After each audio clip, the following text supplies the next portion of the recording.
Welcome to you all out in the internet world.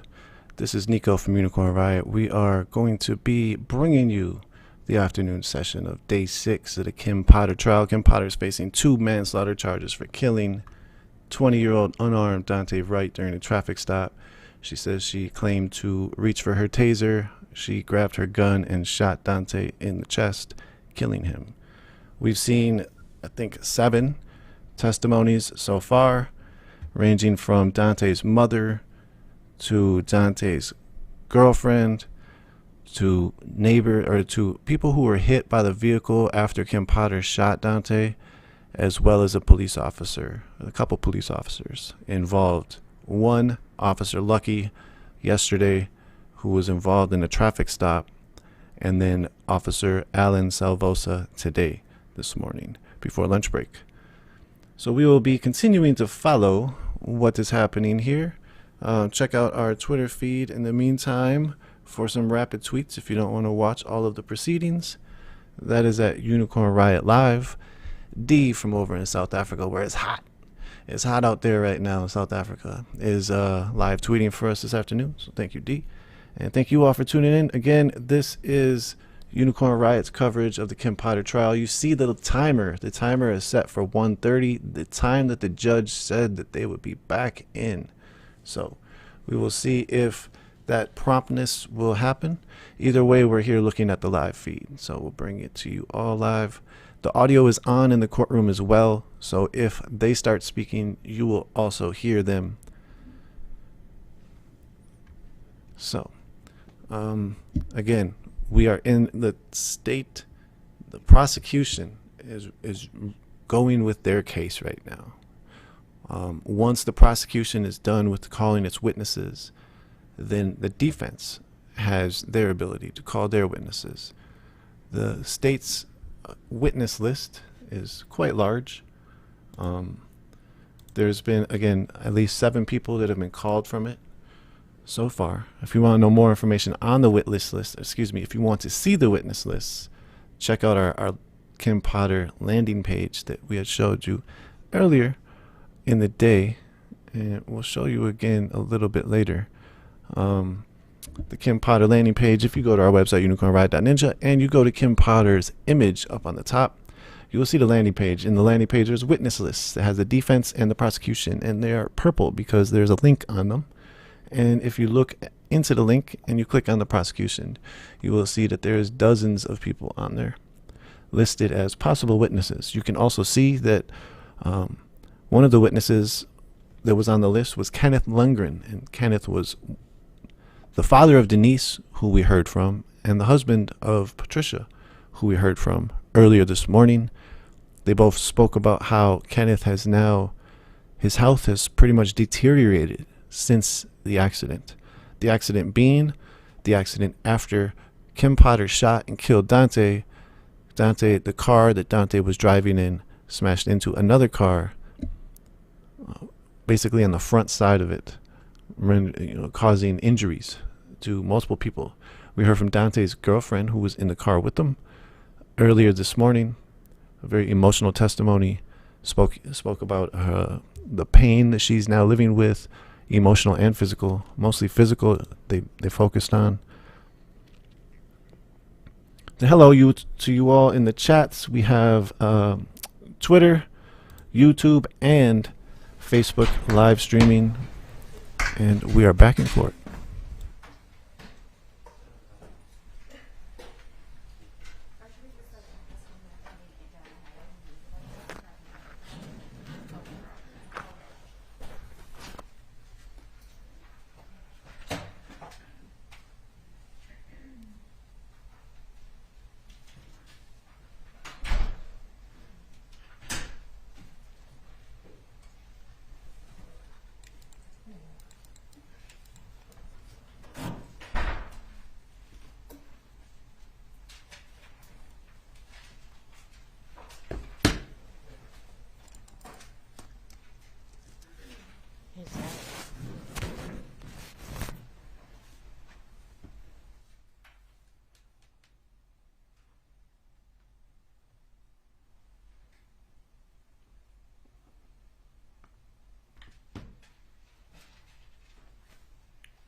is counsel ready for the jury?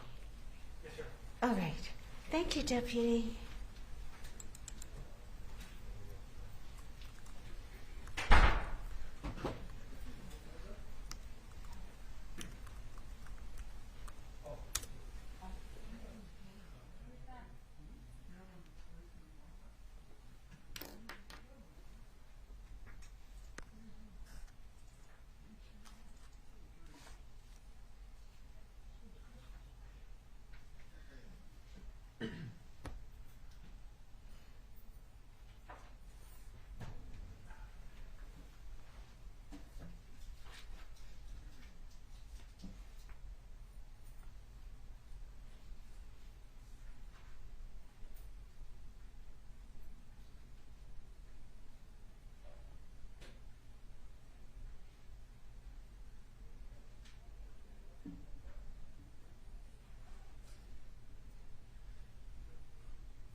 Okay, please be seated.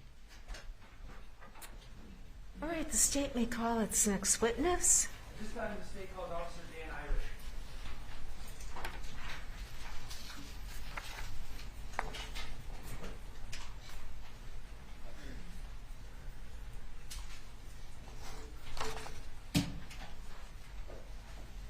Hello, officer.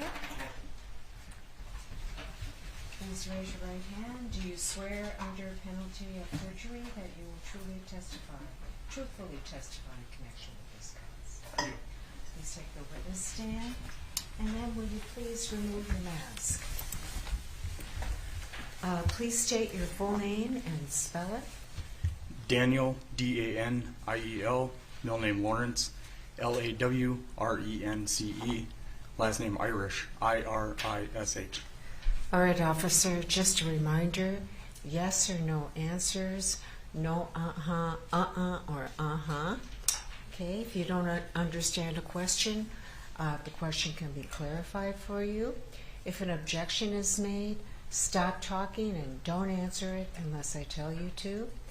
And don't talk on top of each other. So wait until the question is finished before you answer.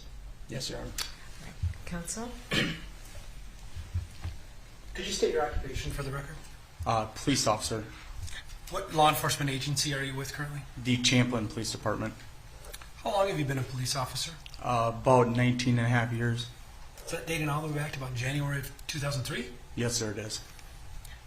Did you work anywhere in law enforcement capacity during your time at Champlin?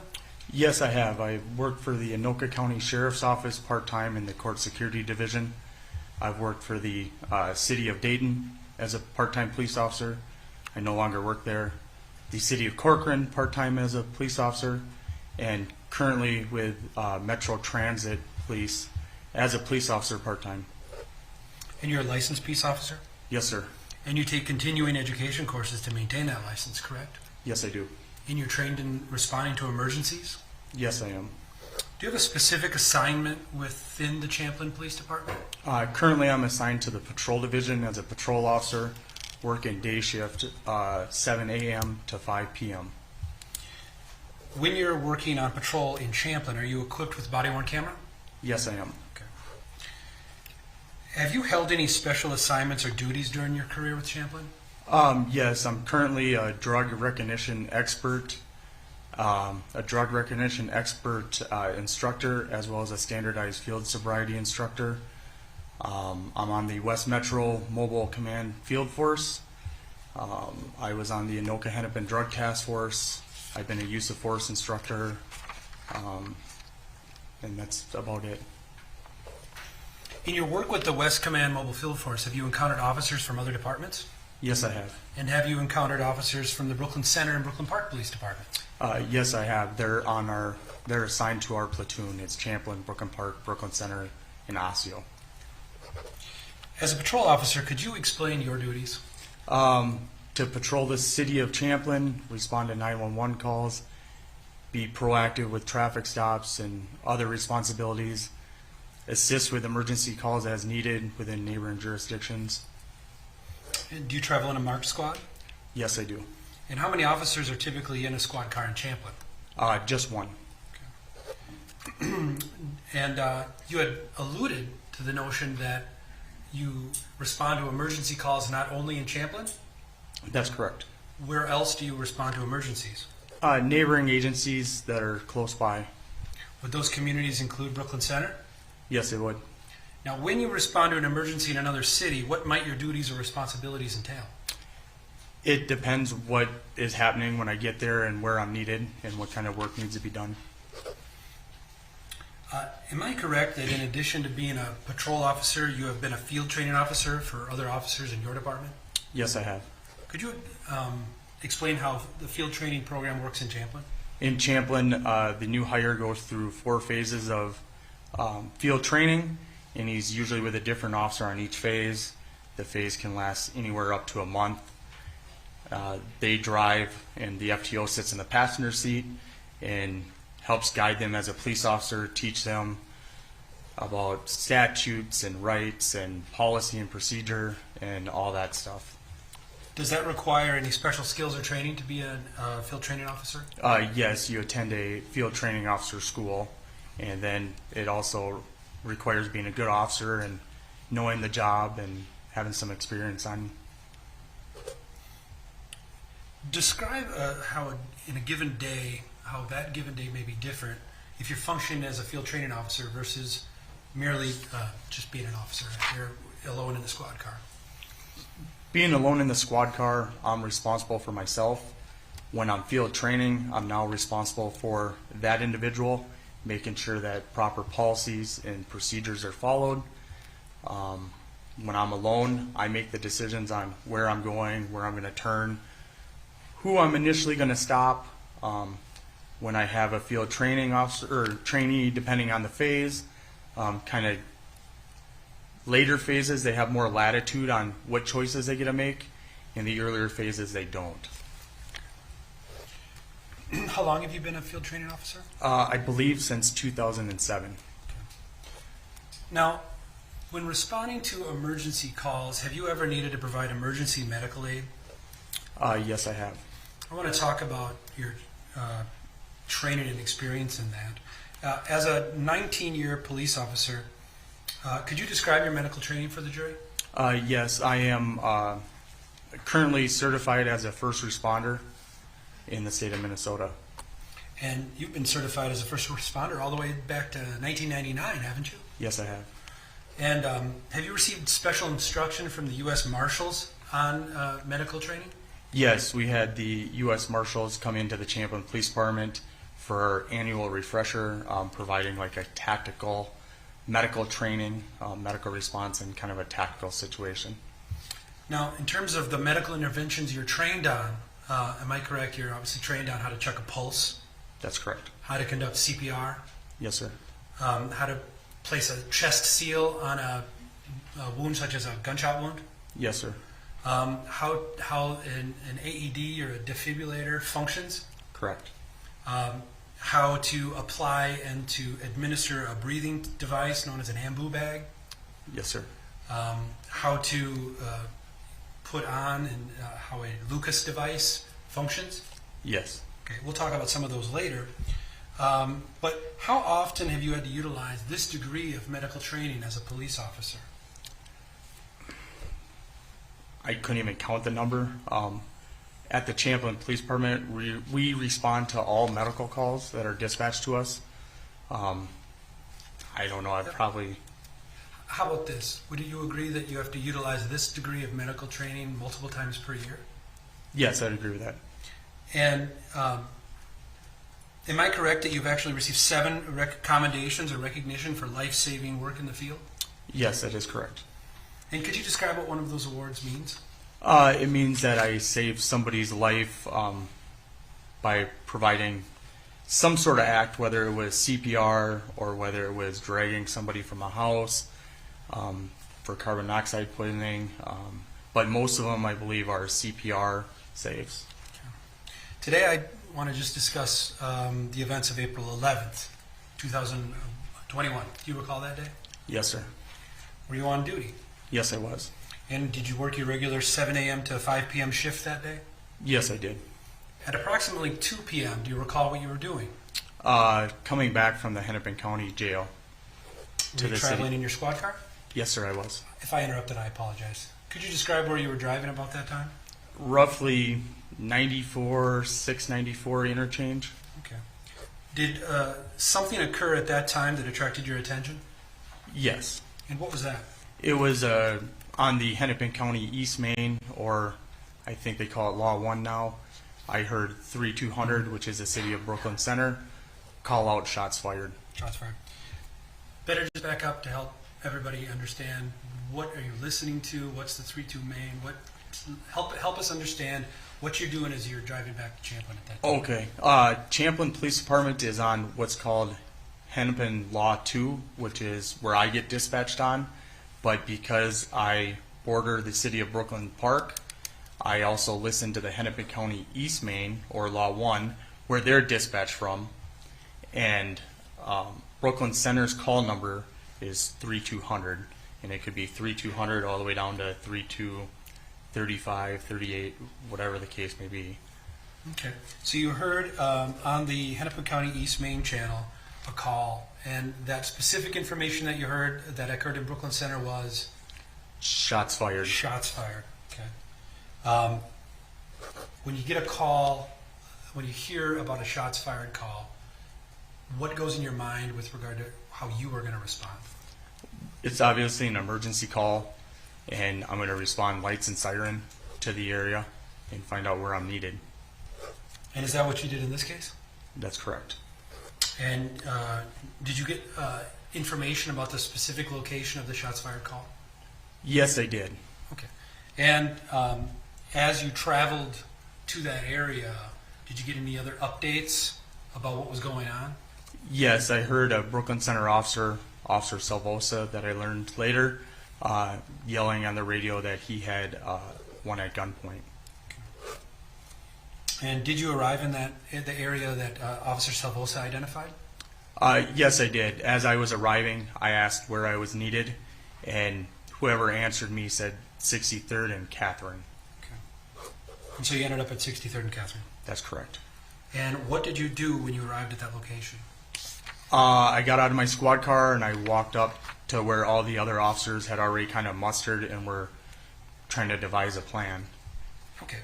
And you basically went there just as you previously said. There was an emergency in another city. How many? Is that about right? That's correct, sir. So as you arrived, you said that there were some other officers devising a plan. Perhaps at this point, could you describe what you see at the scene at that time at 63rd and Catherine?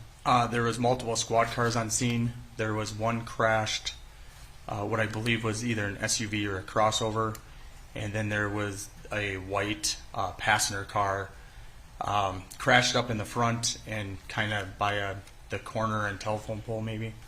Okay. And did you encounter Officer Salvosa? I don't know if I talked to him or seen him right there. Okay. What were other officers doing in addition to devising a plan? Trying to get a bunker so that we could use them to approach the vehicle. Okay. Did officers have their guns drawn, not drawn, or something else? They had their guns drawn. Okay. And the objective at that point was what? To approach the white car? Yes, sir. To approach the white car safely. Okay. Now, did you have a view of the white car? I did. Okay. And when you looked at the white car, did you see any activity in the vehicle? I did not. At that point that you arrived, did you see how many individuals were in the vehicle? I did not. Okay. Did you learn at any point whether there was anyone that had been removed from the vehicle? I did, but I don't know at what point I learned that information. Okay. Did anyone provide any other information about what was going on in that vehicle? Not really. Was there any information that anyone in that vehicle had a firearm? No. Okay. About did you have any information about the degree of injury that that person in the vehicle may or may not have? No. How many officers were present at that point? Maybe approximately 10. Did the group of you ultimately take action toward the white car? We did. And could you describe your actions? We utilized a body bunker and formed up in a tactical line and approached the vehicle on the passenger side. And once we got to the passenger side, somebody was calling for more cover on the driver's side, and so that's when I moved over towards the driver's side. And when you got to the driver's side, what did you see? I had seen what I know to be Mr. Wright slumped over in the driver's seat. What was his condition at that time, based on just your observation? He was slumped over. Okay. Would you characterize that as non-responsive? Yeah, non-responsive, head kind of, I believe, to the right. What did you do at that point? At that point, I moved over to the driver's side door and passenger door and had my gun out as I was trying to look in the back seats. And then another officer finally got the driver's side door open. Okay. And after the driver's side door opened, what did you do? Officer Lazenberry from Brooklyn Park Police Department grabbed a hold of Mr. Wright's hands and began to remove him from the vehicle, and I assisted by grabbing a hold of Mr. Wright's shirt and jacket area. And after you grabbed him, where did you take Mr. Wright? Right out of the driver's seat and approximately 15 to 25 yards away from the vehicle on the what I'd consider the grass boulevard. As you laid him on the grass, what did you do at that point? Started assessing him for injuries. Did you locate any injuries on Mr. Wright's body? Yes, we did. Could you describe the injury that you observed? A single gunshot wound that appeared to have entered from the left side and exited on the right side. Did you check his entire body for other injuries? Yes, we did. And did you find any? No, we did not. So the primary injury that you observed was the gunshot wound to the chest? That's correct. You'd call that a side-to-side from the left to the right? Yes, sir. Did you participate in any actions at that point of the life-saving nature? Yes, I did. Started to remove his clothing. I checked for a pulse on his wrist and also his carotid artery, which is on the neck. And as we were checking him, someone behind me handed me a chest seal.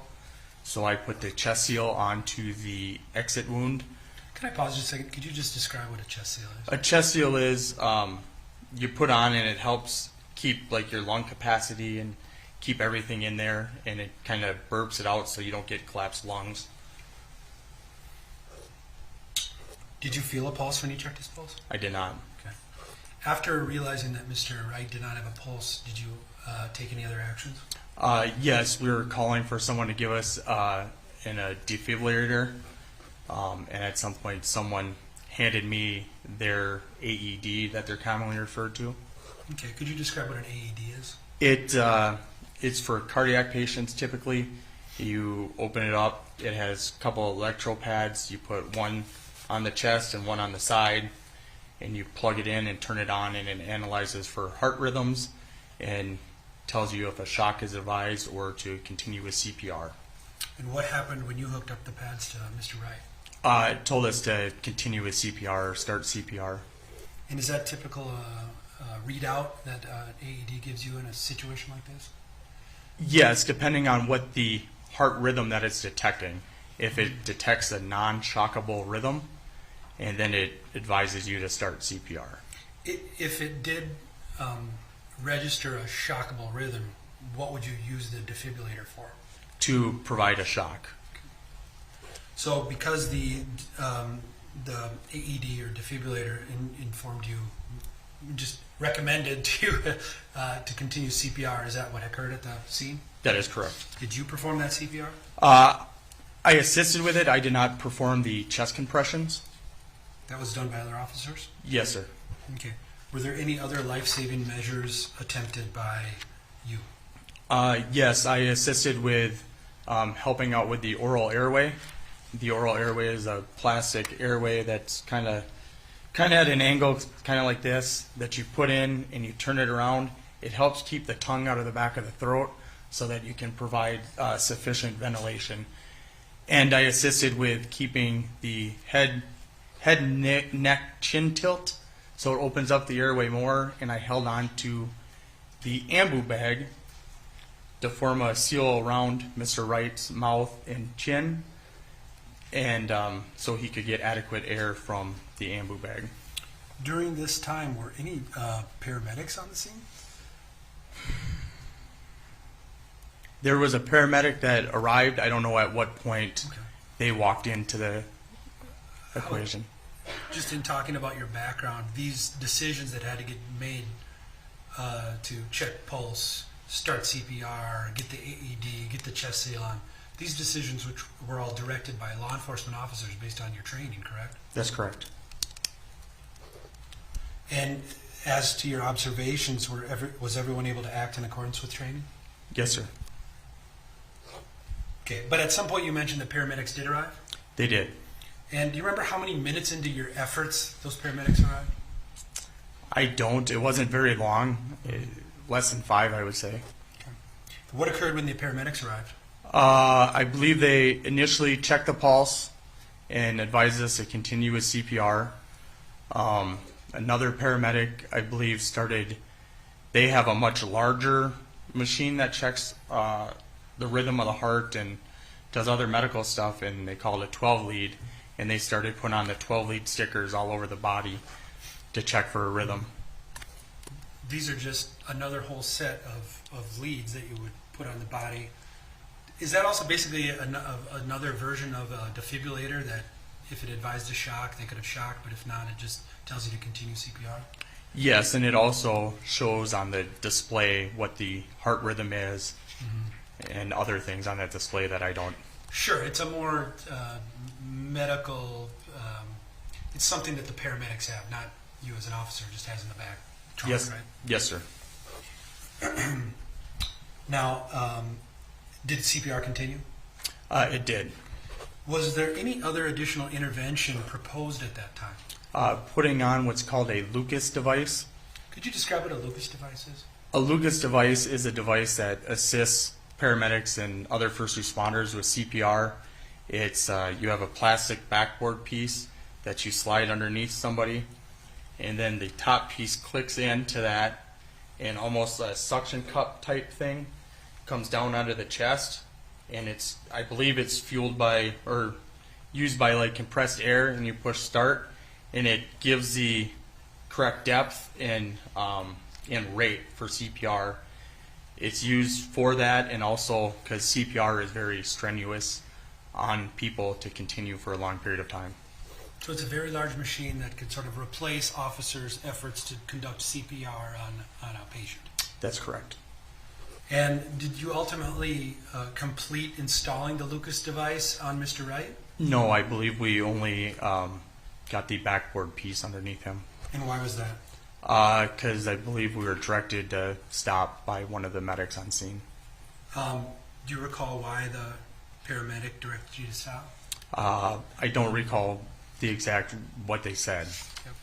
At the time that they directed you to stop, did you also understand that that was significant of another conclusion made at the scene? Yes, And what was that? that the party was deceased. After the paramedic pronounced Mr. Wright dead, what did you do? I assisted with getting a sheet from the paramedics so that we could cover up his body. And after you covered Mr. Wright's body, what did you do at the crime scene? I believe after that, I moved to the east side of the crime scene to help the deputies and others on scene move people back and extend the crime scene tape. At that point, were you told any information about what actually happened? No. Did you know at that point whether Mr. Wright's death pertained to an officer-involved shooting? I'm going to allow leading on just these preliminary points. Go ahead. Can you repeat that, sir? Did you know at any point whether Mr. Wright's death pertained to an officer-involved shooting? I did not know for sure. Were you informed whether there were any suspects outstanding at that point? Or I was not. Did you complete any other tasks related to this case? Yes, after I was done on the east side of the crime scene, I went back and stood by Mr. Wright's vehicle and Mr. Wright's body, waiting for any further instructions. And I was approached by Sergeant Lorenz from the Brooklyn Center Police Department. He asked how long I could stay. I advised him as long as he needed me. And then he asked me if I could take Officer Salvosa back to the Brooklyn Center Police Department. And do you know why that you were asked to bring Officer Salvosa back to the Brooklyn Center Police Department? One, his car was within the crime scene, and two, it's pretty standard between departments that when you're involved in a critical incident, you have a buddy officer that takes you and stays with you until you're relieved. When you are asked to be a buddy officer, or sometimes called an escort officer, what parameters do you have typically? We don't talk about the case. You drive them to whatever location it is. In this case, it was Brooklyn Center Police Department, and we found an empty room by ourselves, which was the upstairs break room, and I sat there with him until I was relieved. Yep. And did you talk about the case? No, we did not. A little bit initially about when I got there, but other than that, we just watched TV and talked about other cases. Yep. And were you eventually relieved? Yes, I was. Okay. Now, did you do anything else with regard to the investigation of this case? No, I don't believe I did. Did you collect any evidence? No, I did not. Did you interview any witnesses? I did not.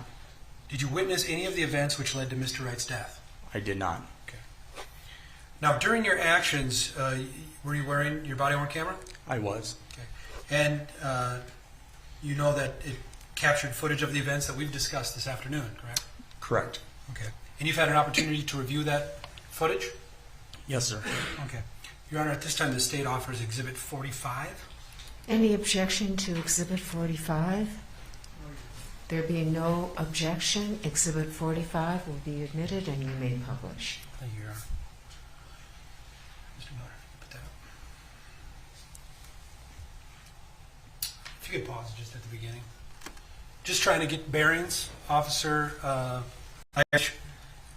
I'm showing you on the screen an image. Would you agree the timestamp on that says 19:10 and 41 seconds? Do you think that's Yes, I learned it's Zulu time. it's Zulu time? So in Central Standard Time, would you agree that was 2:10 and 41 seconds? I would. All right. And could you tell what you see on the screen in front of you? The officers that were on scene getting ready to devise a plan. The Brooklyn Park and Brooklyn Center squad car, and the white car was the car that Mr. Wright was in.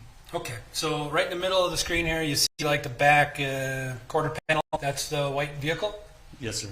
And then there are a number of other police officers that you can see on the screen here, Yes, sir. including yourself. You'd agree that at least you see there's 1, 2, 3, 4, 5, 6, 7, 8, at least 8 officers in view, on 7 on the camera, and then including yourself, 8 right here. Yeah, I'd agree with that. You can-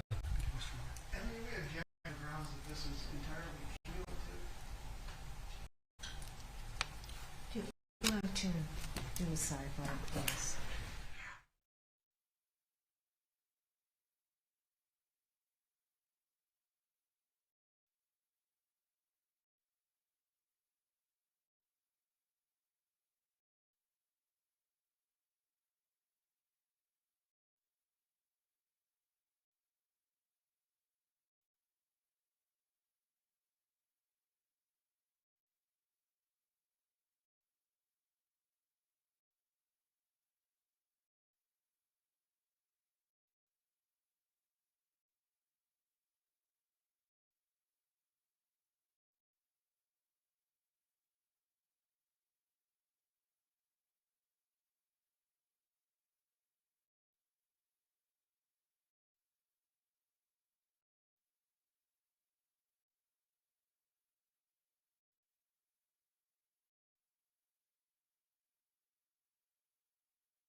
Okay, the objection is sustained. Mr. Miller, you can. Your Honor, you said sustained. You mean overruled, right? Yes. Thank you. You can continue, Mr. Miller. We're just going to block that window. We're coming up. We're moving up. You're another bunker.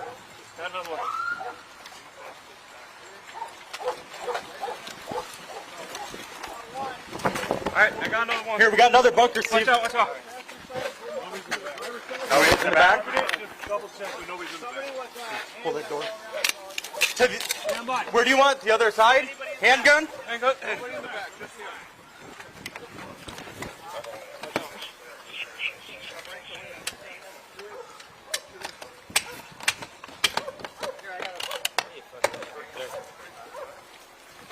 Hey, let's get up, med kit. Med bag, please.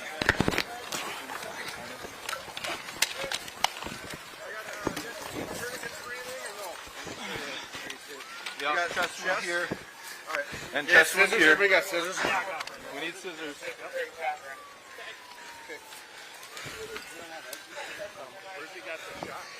Chest. Chest wound here. Looks like We're rolling quick.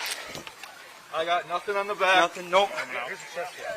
Nothing on the back.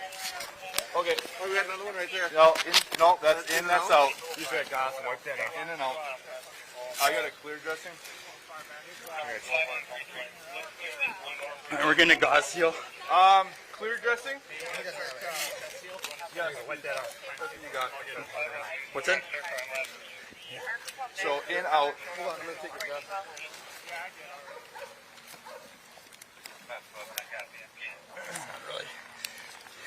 Do we have tape? Oh, here we go. Oh, sorry. So doing chest compressions here? Yeah. Yep. Let's get an AED.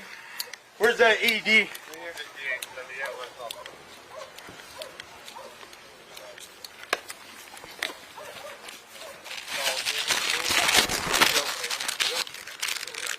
We're good on chest wound. Yep. Let's do it.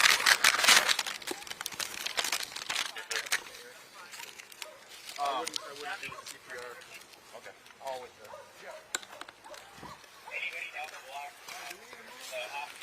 Are we?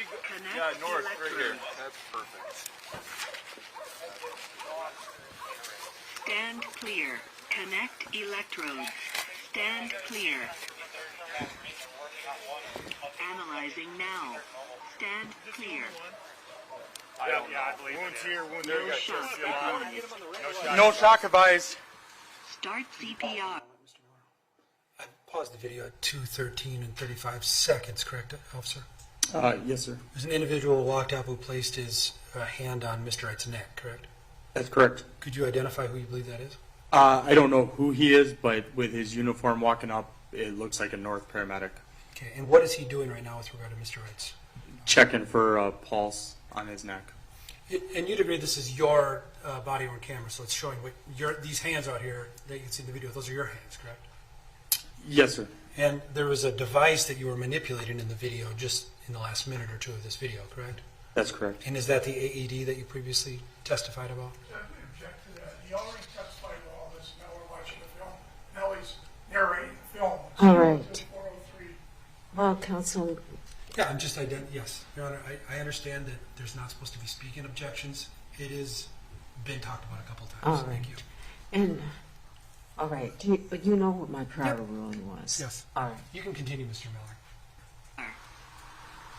I'm start pumping on him with those.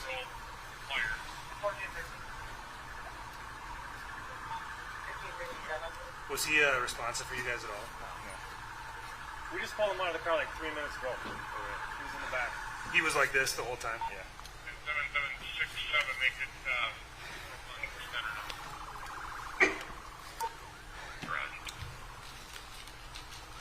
Yeah, I want you to do CPR for a sec. We'll get the monitor on him. I'm thinking we're probably going to call in here. I don't feel anything.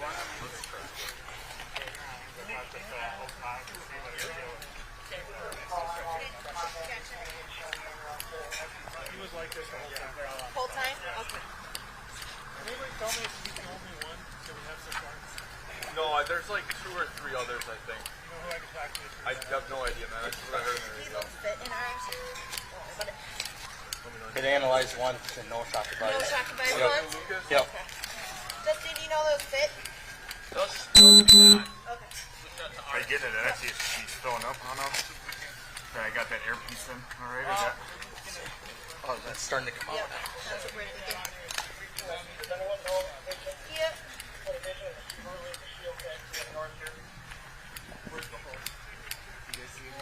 One out here, I don't know if that's. in or out, like 2 of them. Yeah, no, in and Where? in is on the left side, out on the right. Got a chest here on the Gonna come outside. around you and pull these. Get ours on. Okay, what? Yep. Okay, keep going. I'm gonna have Yep. another one. Yep. Sorry, I'm kind of stuck on it. There we go. Just a double check. We're in charge mode when we get those on.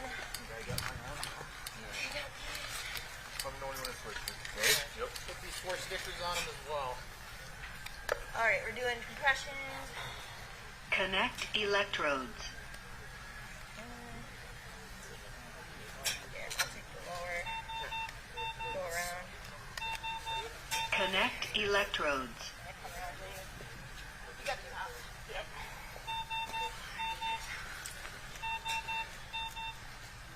Sorry, right here.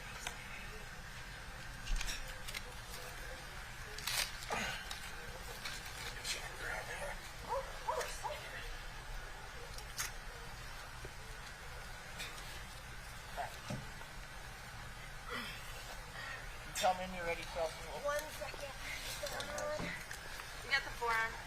4 is on. Yep. All right, we're gonna stop Stop CPR for a concussions. second. Check pulses, guys. Check pulses. You got nothing here. Got nothing. Nothing. There's some electric. We're gonna get back on compressions. Is that what you're thinking? Yeah, there's some electrical activity. Okay, let's get the Lucas going then.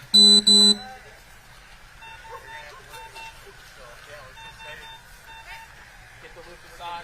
Right here.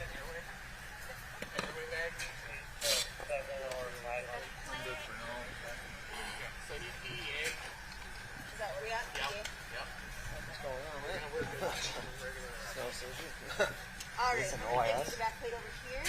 I believe, I think so. Okay. Because my partner, she's down Are we there. going to roll them? Roll your I way don't know first. what- Alex. I was at the station. I was just on my way back from jail. Whatever. Yep. All Let's right. just roll them. Roll 'em. There you go. You guys did not find a pulse? No pulse. Okay. All right. Yep. Here, grab that sheet. Right there.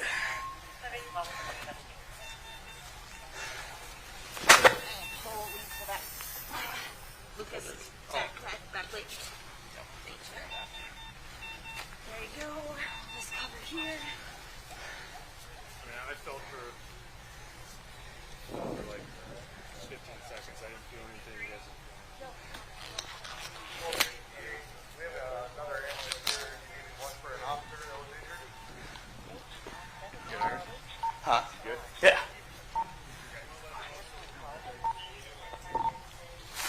16 to 03. I'm gonna be stuck down here for a few minutes.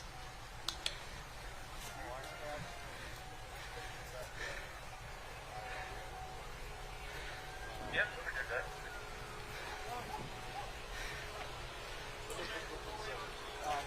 Did you guys go to him? No, you guys just arrived on scene. Okay. They arrived. So we won't worry. You have, We're waiting for me. so I'm gonna grab their run number then, Okay. I guess, right? Yeah. I'll just,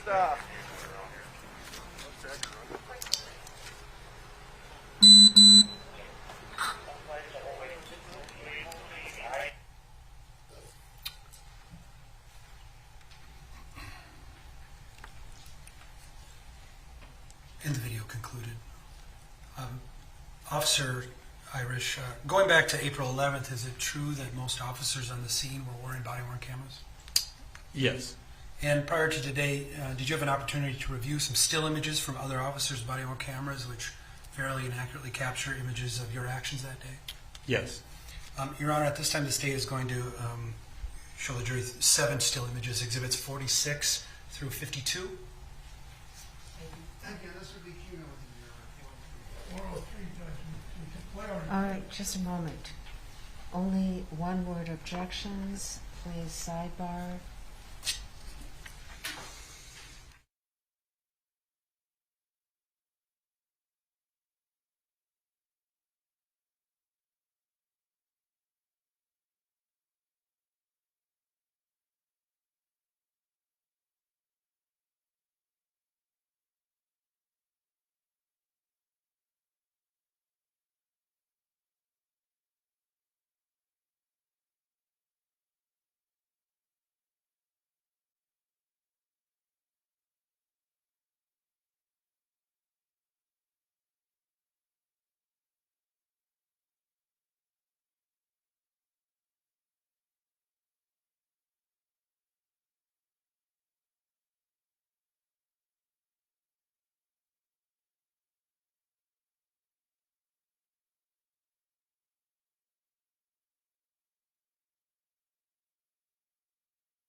Okay, members of the jury, we're going to take our afternoon break a little bit early. So, 20 minutes.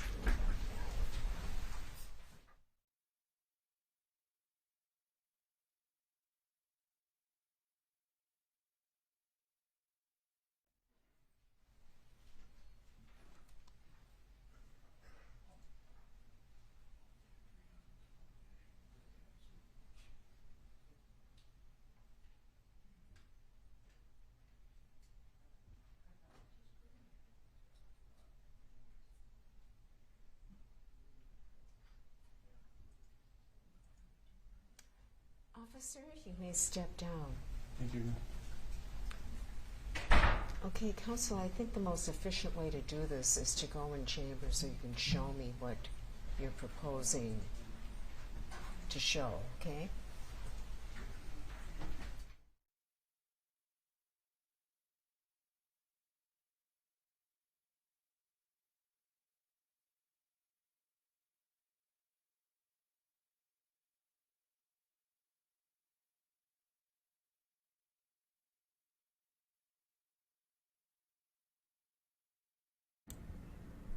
So we still have the audio on the court coming in. We're going to wait a minute before we move on. Thank you all for tuning in. This is Nico from Unicorn Riot. What you're watching right now is the Kim Potter Day 6 trial proceedings. Potter's facing 2 manslaughter charges. You see, so the defense is headed off to the right of the screen, and then also I think you saw Matthew Frank from the state move off to the right as well. So they were going to join the judge in the chambers to speak about whatever issue they're bringing up right now. The judge called for a 20-minute break, and that timer started after she said that, so we will see. They might just come back about 2:40. Right now they're on a 20-minute break starting about 2 minutes and 10 seconds ago. So again, thank you all for tuning in. We have D over on the live tweets at Unicorn Riot Live on Twitter. What we're going to do is kick you back into the footage that we were showing earlier on the stream specifically earlier on the stream in the morning time, excuse me. And this is specifically right after Daunte Wright was killed on April 11th, right around the scene off of 63rd Avenue. You heard a little bit, you saw some of the coverage of that this morning. You heard some of the officer talking about it just now this afternoon. We weren't able to see some of the video. Some of the video was not shown to the court through the court feed, as well as some of this other autopsy photos, I believe, won't be shown. So just a heads up that there is still drastic videos and audios that they're showing, but some of them we specifically won't be able to see. So either way, again, this is Nico. D is over on the Unicorn Riot Live Twitter. We're going to show you for about 10-15 minutes some of the action out in Brooklyn Center right after Daunte Wright was killed, and then we'll bring you back. We have a full capture. We're watching the court. If they start coming back, the court audio's on as well. If they start coming back, boom, you will hear it, and we will come back to it.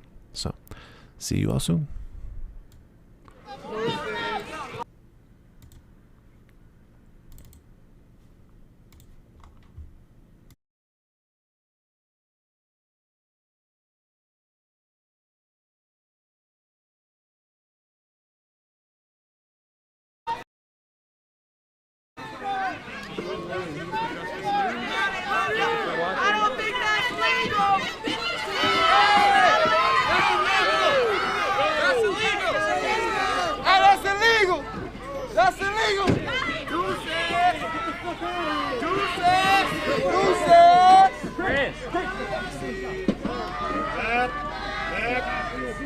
Go. I got a ride.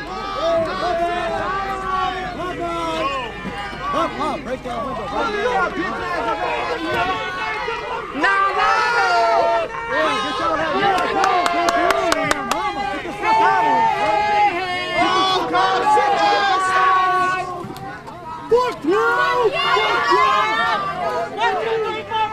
Don't let him free shit!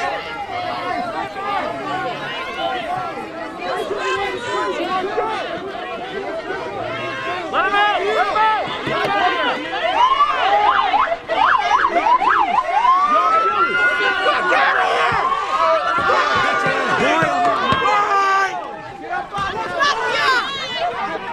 Fuck the police! No!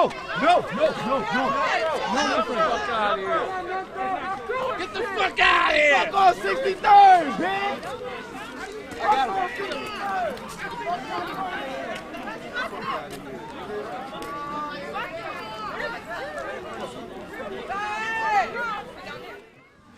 You can keep walking and I'll walk backwards. Okay, I'm like, I've been doing this for 300 plus days. I know how to walk backwards. Yeah, okay, well, talk about your story. Introduce who you are. First of all, who you are, and then like what the scene is down here for you, and then talk about your story. So, my Instagram handle is Aesthetics Cornash, but I go by my name Aesthetics.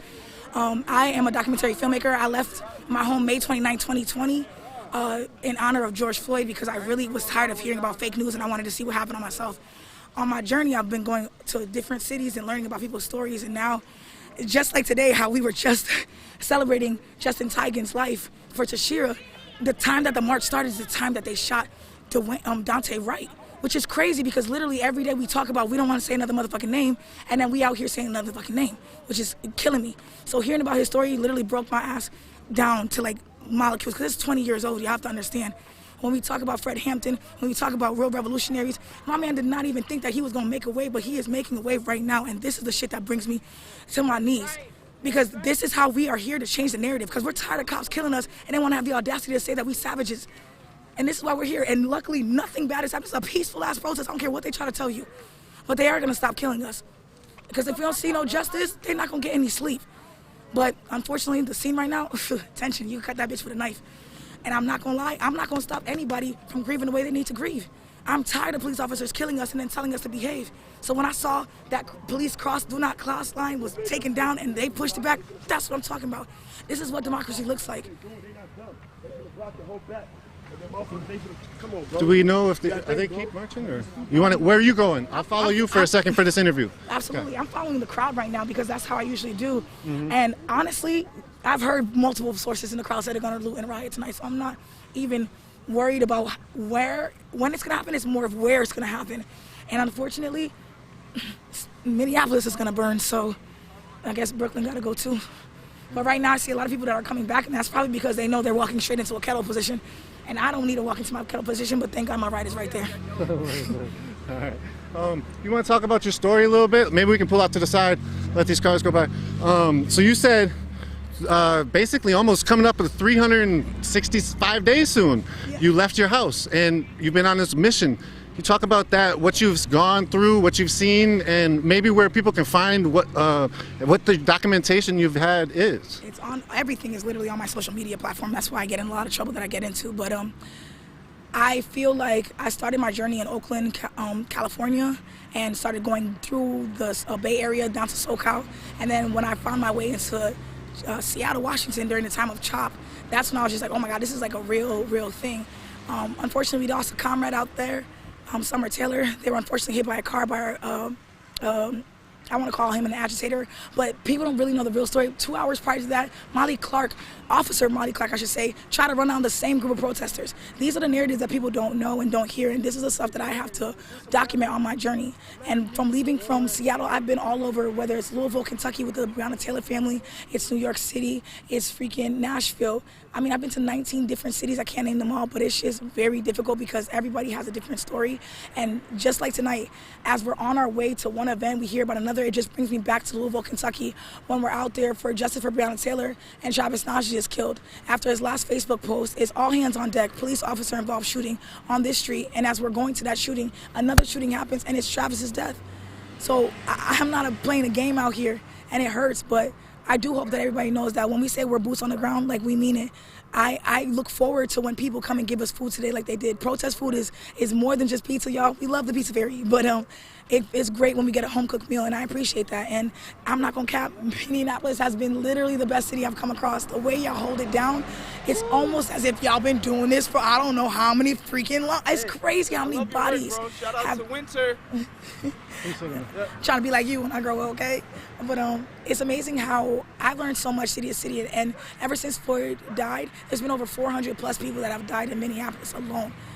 I don't know if anybody's paying attention, but there is a genocide happening right here in this town, and I want to shed light to it. And I know you do excellent work, so that's why I'm just so honored that you took the time to talk to me right now. For sure. No, thank you for sharing your story too. Can you spell how to find people? You know, your name? Aesthetics Conash, AESTHETICSCONASH. Thank you. Last thing, maybe we'll face this way.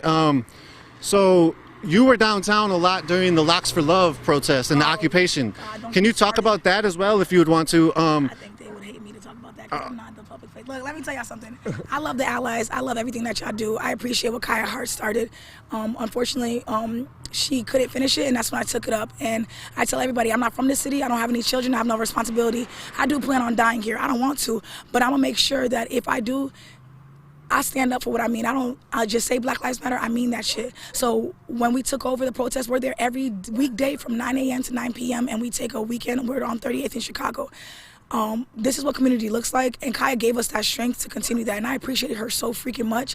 And I know that every time the Floyd family comes out and sees, it's only about 3 or 4 of us, we don't care, but when they see that, they know that joy did not die in flame. If you could be out there thousands deep during the summertime and you're waiting on summer 2021 to come out, that hurts them. I want y'all to know that I traveled all the way across the country to make sure my butt is out there from 9 a.m. to 9 p.m. Y'all should too. Any last words? Shout out to Unicorn Riot. Thank you. Appreciate you.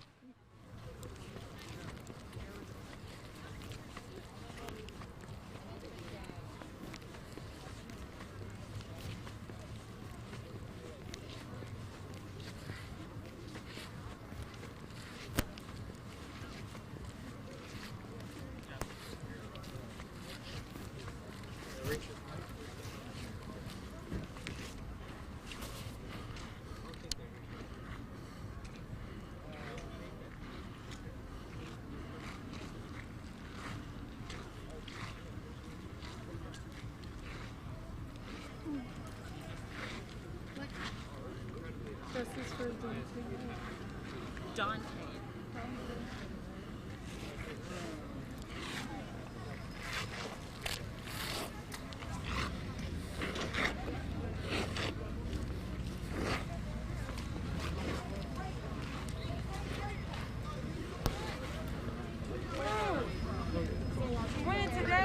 You guys have a beautiful trio right here. Any of you all want to talk right now? I'm live right now. Cool with that? Yeah. Okay, cool. We're here joined by Jaylani from CARE. You want to talk about what this atmosphere is like right now for you? As you can see, people are still gathered here and they're hanging around. We're trying to figure out all the details of what took place this evening. Another officer-involved shooting of a 20-year-old black man, youth, I would say, Daunte Wright, and so it's just an unfortunate situation. I'm really proud of the people showing up from all over the city just to be right here, to be witnessing, to stand with the family and to stand with everybody. So as we get more information and more details, it's essentially important, if anybody saw something, to reach with the family and to be able to get as much pieces of what happened together. And so it's a testament of what is going to be happening anytime any loved one or anyone is killed by police. People will show up to the scene and they will figure out what happened. And so that's what happened this evening, and people will continue to be here until justice is served for Daunte, but also for all the other stolen lives. Thank you, Jaylani. I'll say so. Yeah. I mean, so, this is not shocking to us, but it does say something about the society we live in. That, we got George Floyd's murderer on trial right here, not right up the street, right? And it says something to people who keep saying, "Oh, we're making progress." We're not making progress if you're still shooting people down on traffic stops. I mean, just the other day I saw a guy who was a lieutenant in the U.S. Army get pulled over somewhere in Virginia, and for because they couldn't see his license. It doesn't take a gun to pull somebody over about a driving violation. So it just tells you that the mentality of the U.S. police, law enforcement, has not changed. And the only thing that's going to change it is folks making their mind up, ultimately, that they're not going to stand for it anymore. And folks keep trying to push back on us like, well, what do we want?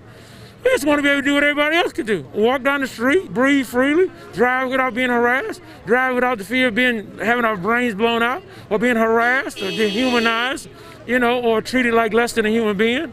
It's insane that this would have happened. I mean, you would think that even the cops, all the forces all over the country are saying, man, the spotlight is on us. We should probably chill for a bit. But if you notice, the Twin Cities police forces aren't chilling. I hope the rest of the country sees it. They're not chilling. They don't care. They're still doing what they've done. And so we're going to keep doing what we're doing. We're going to keep fighting. And we're going to fight until we can't fight no more to get justice for this brother Daunte Wright. His mother was out here. It was a sad scene earlier. His mother's crying. His mother was actually on the phone with him. When the police pulled him over, he called his mother and told him why they stopped him. They said something about he had the air fresheners hanging in the back of his car. And so he wasn't sure he had his insurance. So he called his mother to ask about where the insurance was. And I think the mother said she had the number, so just give the phone to the cops and you can tell. So between that, he asked him why he had been pulled over. And who knows where it escalated from there. Next thing you know, she said she heard the phone drop. And then she heard him say, don't run. And I don't know where he was running to. And then they shot him. Whoever shot him, shot him. That's what we know. But this is insane. This is insane. And a society keeps bragging about it being democratic and, having so many rights. This is crazy. Something has got to give. We keep talking about everybody's saying, well, the fact that Derek Silver's on trial is a sign that, police are being held accountable. The blue line is being crossed. No, the blue line is being maintained. Trust me on that one. Well maintained. Yes. Well maintained. Thank you, Mel. Yeah.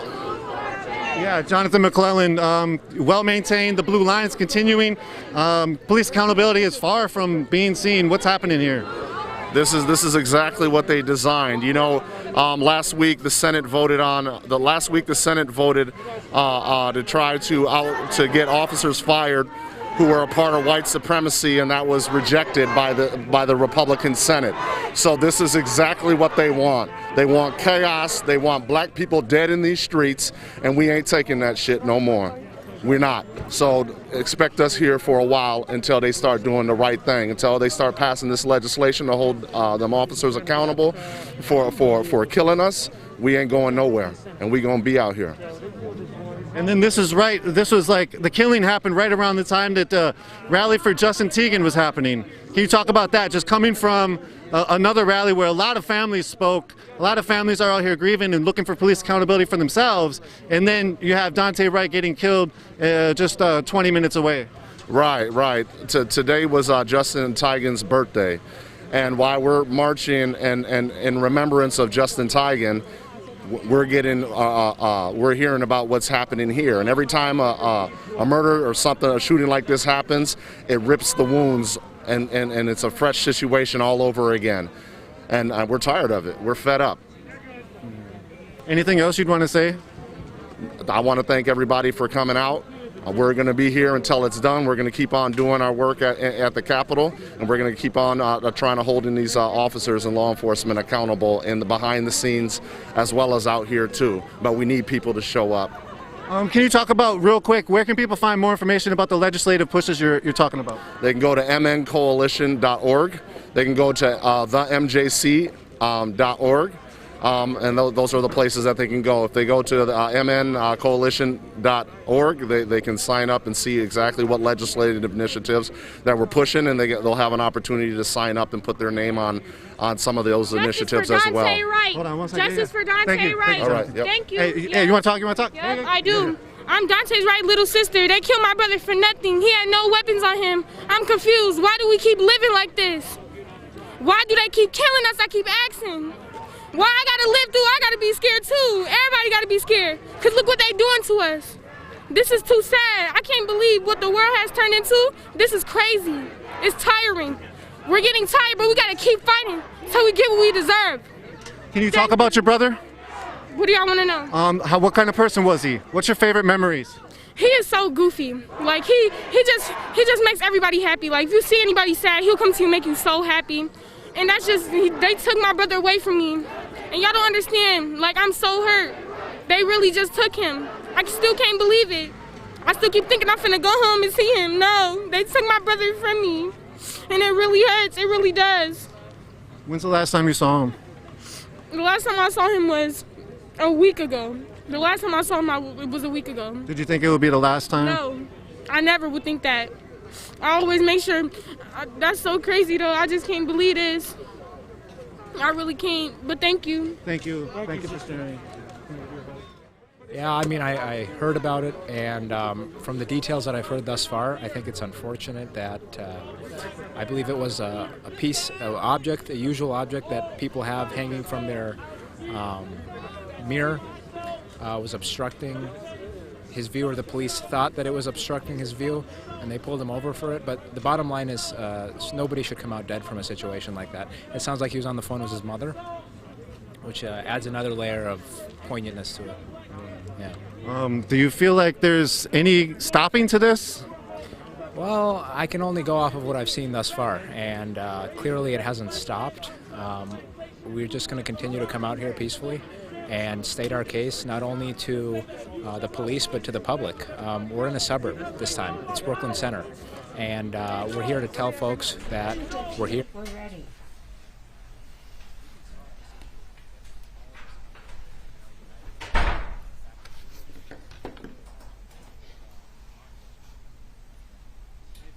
Just want to make a record that you're allowing exhibits 46, 49, and 50. Yes, we went back in chambers and I reviewed the photographs. I found that a number of them were cumulative. And so we restricted the number of photographs taken that will be shown to the jury.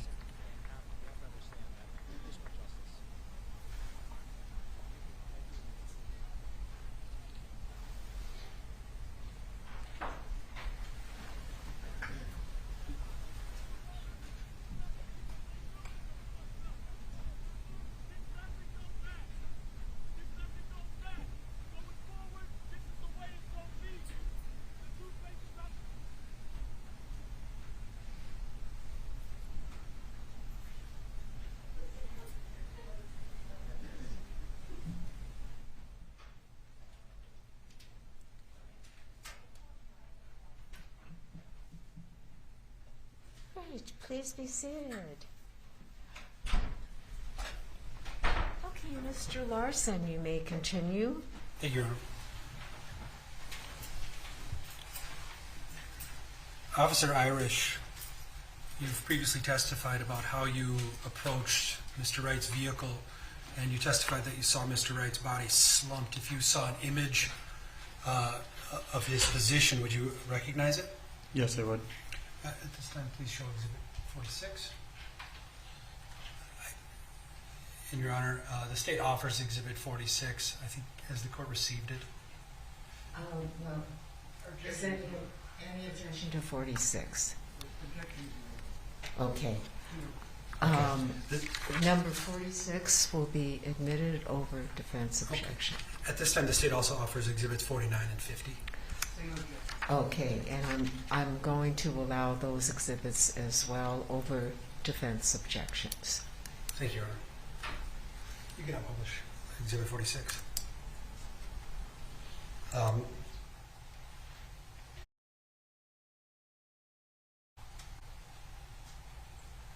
Officer Irish, could you describe what you see here on Exhibit 46? Mr. Wright's body slumped over in the driver's seat. And is that the position you recall him being in as you approached? Yes, sir. Okay. Now, as you can put that down, Mr. Miller, you've testified about the medical interventions that you and other officers administered to Mr. Wright. As you began that medical intervention, do you recall the number of officers that were surrounding Mr. Wright? I don't. Okay. Please put up Exhibit 49. I'm showing you Exhibit 49. Would you agree that this is an image of the lot of you who were attempting life-saving measures on Mr. Wright prior to the arrival of the paramedic? Yes, sir. Okay. And in fact, if you look way on the right side of that image, do you see someone? It appears to be the paramedic walking towards us. And then, Mr. Miller, if you could show Exhibit 50. And what do you see in Exhibit 50, sir? The paramedic attempting to locate a pulse. Okay. And are you the individual whose head is immediately seen above the paramedic's head right now? Yes, sir. Okay. And that was the position when you were administering the AED and other handling the breathing bag? Yes, sir. Okay. Take that exhibit down. Now you mentioned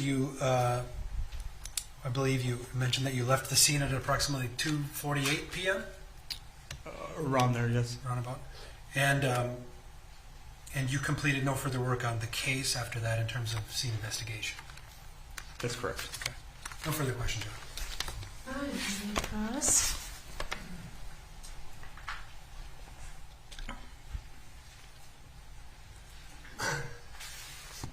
Good afternoon. Good afternoon. I'm Pauling on behalf of Kim Potter with Earl Gray and Amanda Montgomery, and as you know, we get to ask you questions too. Yes, sir. You have had a 19-year career with a lot of different assignments, correct? Correct. One of the assignments that you had was to work for the Anoka-Hennepin County Drug Task Force, is that right? That's correct. And in so doing, you met Officer Potter's husband, Jeff, did you not? I have, yes. Okay. In fact, Jeff is right, the fellow in the suit, isn't that right? You know him. Yes, I recognize him. And you have worked with him. Sidebar, please.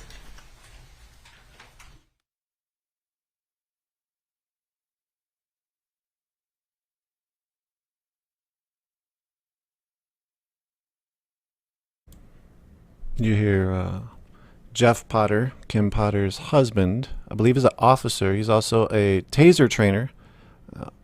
And he is in the court today, it sounds like.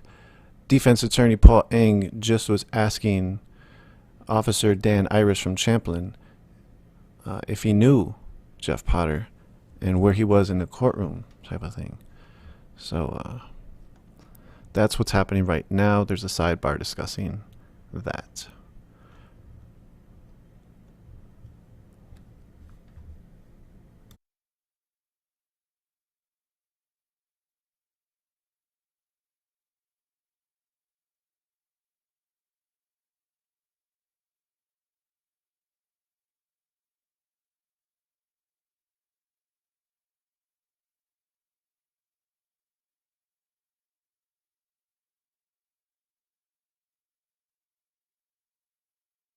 Allowing the answer to stand.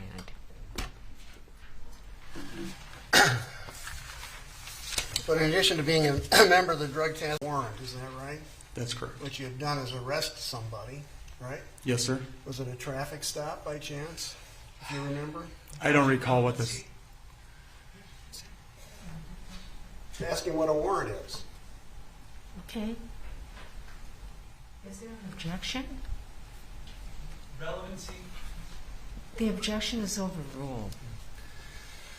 You had arrested someone on a warrant, is that correct? That's correct. Okay, and a warrant is an order from the court authorizing you to make that arrest, right? That's correct. And when you have an arrest warrant for a body, you bring the body into jail, isn't that right? On most warrants, correct. Okay. So you were coming out of the Hennepin County Jail and you heard this dispatch, isn't that right? That's correct. For shots fired, right? Yes, sir. And you didn't know who fired the shot. No, I did not. But it really didn't make any difference to you as long as you heard something about a shot fired or shots fired, right? That's correct. I mean, so whether or not a police officer fires a shot or someone else fires a shot, you're going to put your lights on and go. That's correct. Okay. Without hesitation, right? Yes, sir. You knew where the scene was, of course, right? Yes. Okay. Could you hear Salvosa, Officer Salvosa, over the dispatch, or did you just have a dispatch saying shots were fired? I believe it was a Brooklyn Center officer that said shots fired initially. You can't tell us who that was. I can't. Okay. All right. But in any event, you got it took you about how long to get to the scene? 10 minutes? Would that be about right? I would say less than 10 minutes. Okay. And the first thing you saw were two cars which had collided. Isn't that right? Yes, two crash cars. And you've been around a lot of crashes in your career, right? That's correct. And you discerned, did you not, that the crash of these two vehicles occurred with a significant force? Yes. It was not just a fender bender. No. Okay. And the amount of force you know from your training is measured by the speed and the weight of the car involved. Is that correct? Those are the kind of the physics of it, right? More or less, yes, sir. I'm not telling you you're Einstein or anything, but the amount of damage depends on how heavy the car is and how fast it's going, right? Yes, there was. And you saw that this was one of the cars, whichever car had stopped caused this was going at a significant speed in your experience, right? Yes. Okay. And when you arrived, you deferred to the judgment of the officer on the scene, that would be Officer Salvosa, as to what to do. Is that right? No, I don't believe I ever conferred with him. Well, was he, when you were at the scene and came on the scene, did he have his gun out and ordering the people out of the car, or the woman out of the car, or did you come after that, if you recall? I came after that. So you had come after the woman had been taken from the car or walked away from the car at about the same time that the bunker was used. Am I right about that? That's correct. Okay. And a bunker is a tactical device to protect police. Yes. From errant shots, gunshots, right? Yes. I mean, it's a protective shield that will rebuff a bullet. Isn't that correct? That's correct. And at the time you were in the line with the bunker, the thought was, at least in your mind, is that this was still a very dangerous situation, right? That's correct. And one of the reasons why it was dangerous is that you knew that a car had fled the scene of some arrest. Isn't that right? I knew it fled the scene from something. I just knew there were shots fired. Well, could you see the lights about a block away, further to the west? Could you remember that at all, officer? I'm not saying you can or not. No, I didn't focus my attention that way. But the windows of the car were tinted, That's correct. It was difficult to see in. Yes, sir. That made it more dangerous for you. Yes, sir. And one of the most dangerous things you can do is open a car and not know what's inside. That's correct.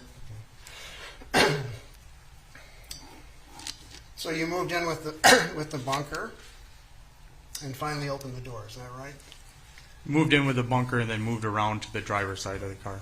And whether you opened the door or someone else opened the door opened. Yes. And Mr. Wright was taken out. Is that right? That's correct. Okay. And do you know how long it was after Mr. Wright, had gotten to that point that you had taken him out of the car? Did you know that at the time? How many minutes had elapsed? I did not. So your job after that was to engage in life-saving efforts, is that right? That's correct. Non-judgmental life-saving efforts to figure out what happened, right? That's correct. And the protocols don't allow you to think too hard. You just got to act. Yes, and that comes from experience. And apply the necessary equipment as you have it, right? That's correct. And there was one part of your testimony that I was a little confused about. You indicated there was some kind of signal coming from the heart that told you to continue, or one of your officers to continue to do the CPR. Am I right about that? Or did I miss you on that? Help me with that. From the AED, it said, no shock advised, continue CPR. Okay. And that's what they did. That's correct. Okay. And it did not advise you to stop all efforts, right? It did not. Okay. And so you followed that direction, right? That's correct.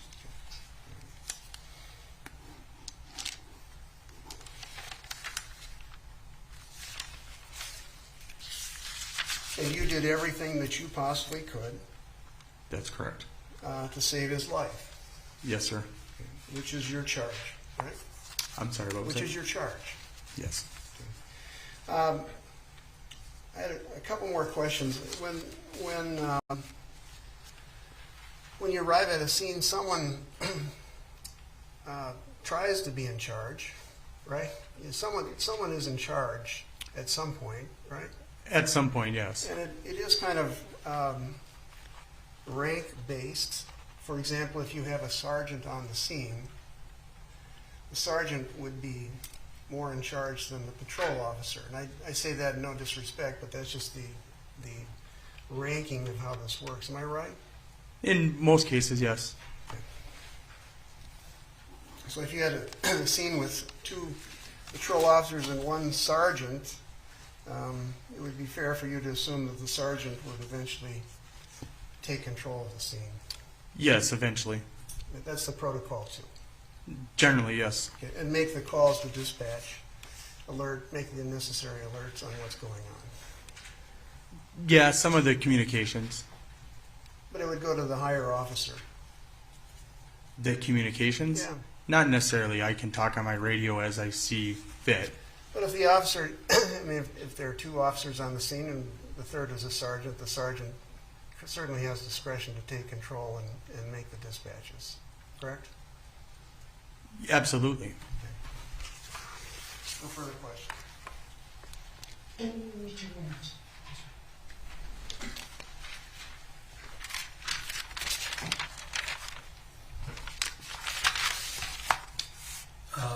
On cross-examination, Mr. Eng asked you whether, when you approached, the nature of the approach, was that a dangerous situation? Do you remember when he asked you that question? Yes, sir.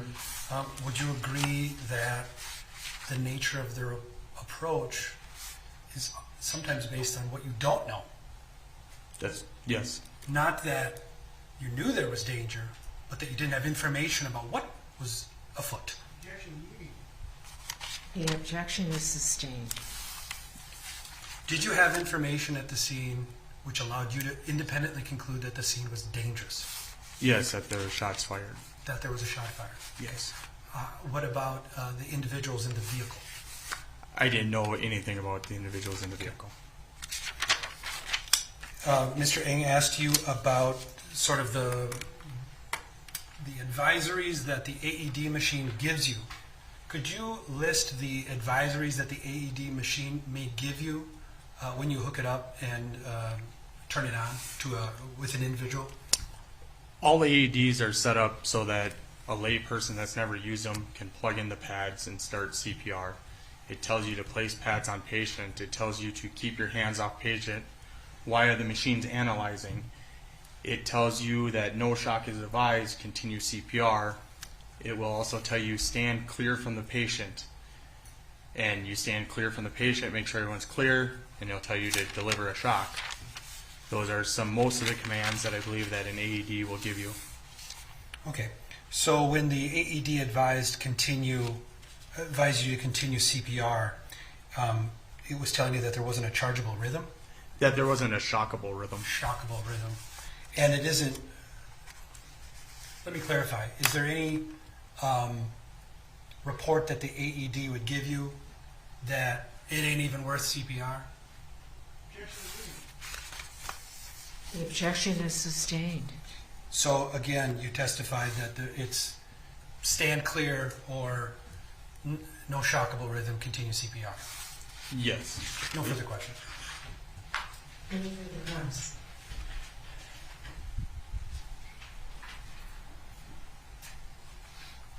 What the machine does is help you make decisions and tells you what to do, which is helpful, right?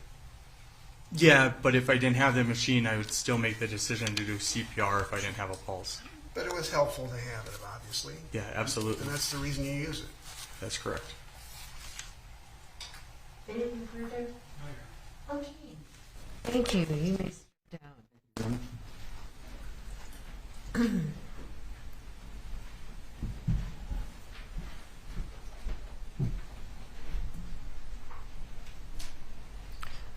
Okay, the state may call its next witness.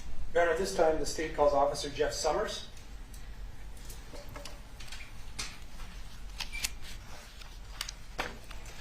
Hello, officer. Will you please come forward? And there is a chair next to me. Will you please stand next to the chair? And raise your right hand. Do you swear under penalty of perjury that you will truthfully testify in connection with this cause? I do. Please have a seat. And officer, please remove your mask. State your full name and spell it.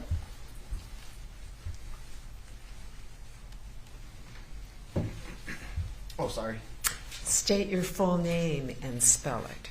Oh, Jeffrey Allen Summers, Jeffrey, Allen, Allen, Summers, Sommers.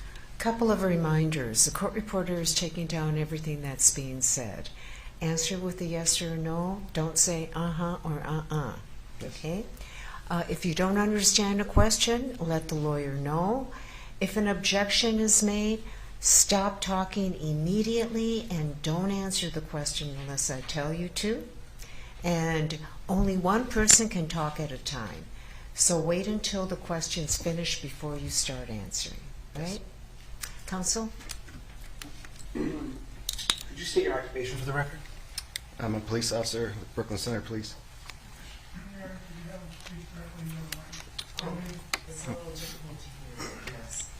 Okay, sorry.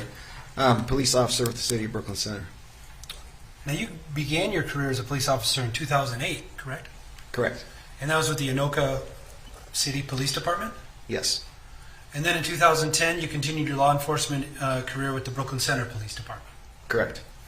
And have you been with Brooklyn Center ever since? Yes. And you're a licensed peace officer? Yes. And you take continuing education courses to maintain that license? Yes. I also want to note your military service. Could you tell the jury about your time as a Marine?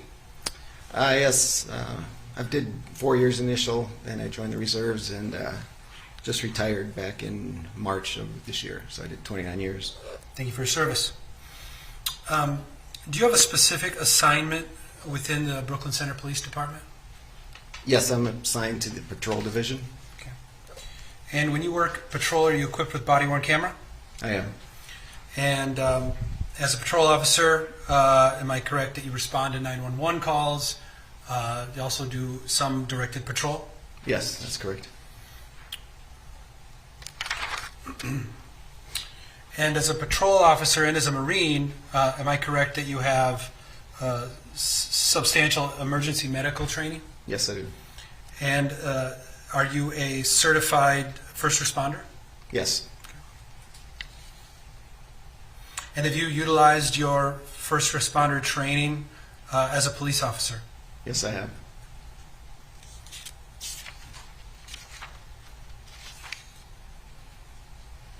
During your career prior to April 11th of 2021, did you work with a fellow officer named Kim Potter? Yes. Describe how you know her. We were assigned to the same shift for quite some time. 5 years? At least 5, yes. And have you interacted with Officer Potter outside of work? Just on one occasion. And if you saw her in person, would you recognize her? Yes. Is she in the courtroom? The stipulation will be accepted.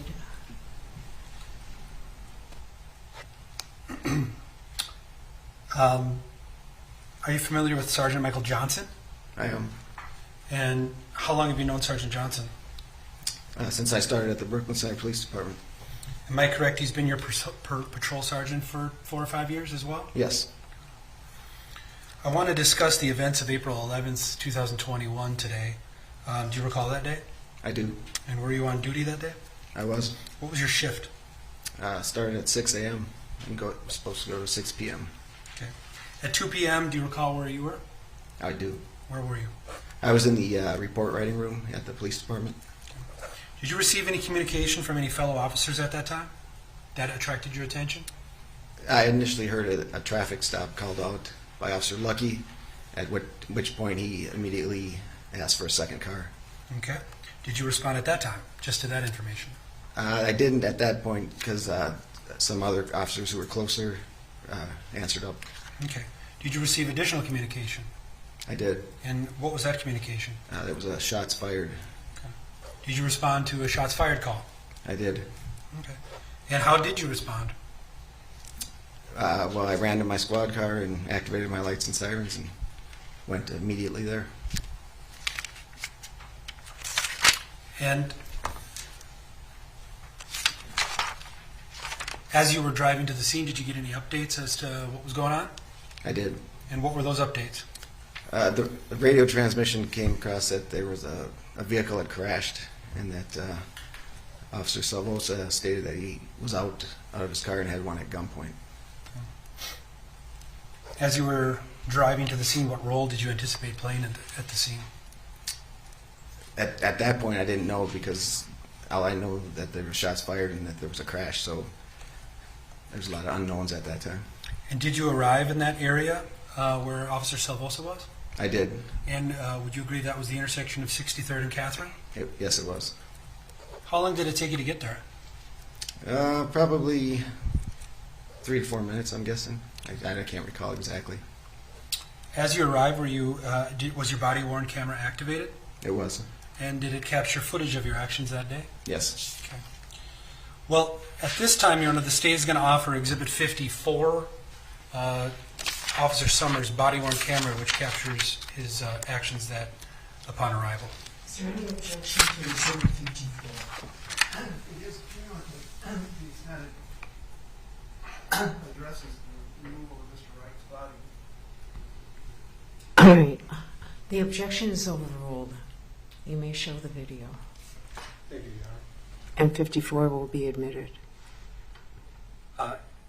And Officer Summers, in lieu of asking you questions about your activities at that time, we're going to play the video. If I need to pause at some point to help the jury understand the video, I may do so. At this time, we'll play about a 14-minute body-worn camera excerpt. You can hit it, Mr. Miller, Exhibit 54.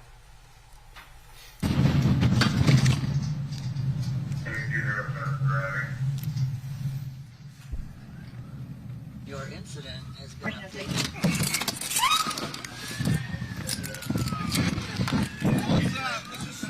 Yeah. What's that? We got a bunker. Do we have a bunker? No. We'll wait for a bunker.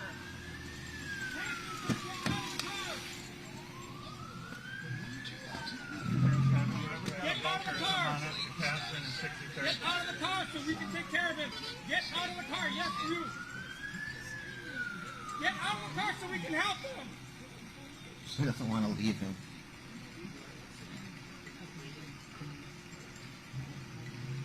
Get out of the car!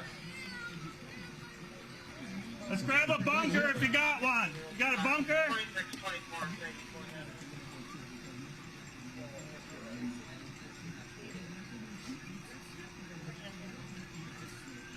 Call her out over here, would you? Call her. Okay. I got it. Ma'am, All right. put your hands up.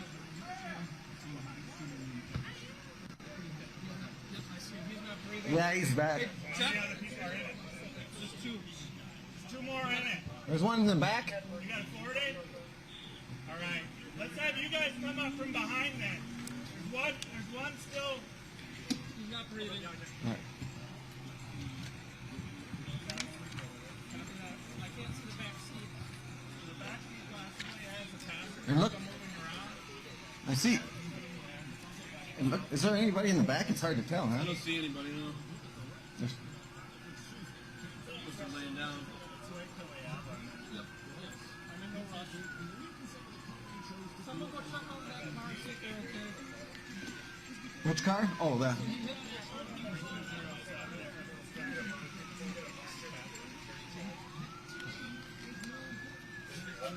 Turn your radio off, damn. Can't hear it. Watch that dude. I got it. Got one out of the car, still got two in there. Can't see what the one in the back did to it. I'll be right in.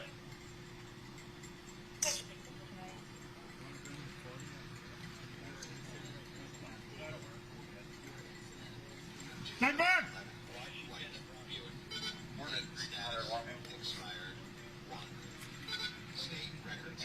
Catherine with the, if we have a bunker. 2011. White Buick. Okay. Expired. Oh, we see one in the front passenger seat. State records hit. You guys want to come up from behind? Good. You think so? All right, bring it around then. We can do it. We can bring it around.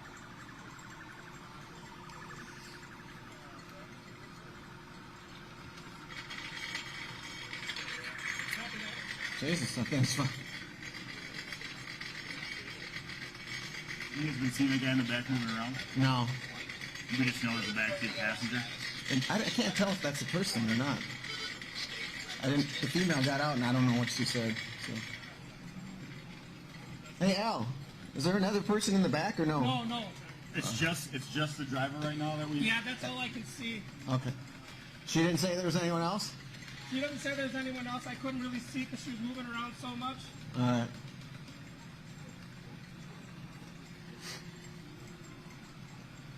You guys all good though? Yeah.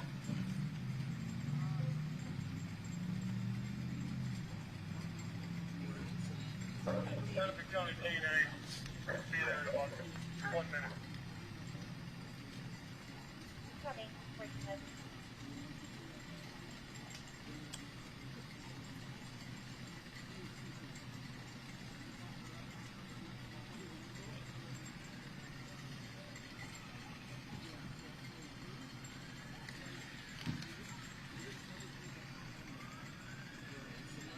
I don't see anybody moving back there. No. You just fan out. White Buick. Late status expired. 1. State records hit.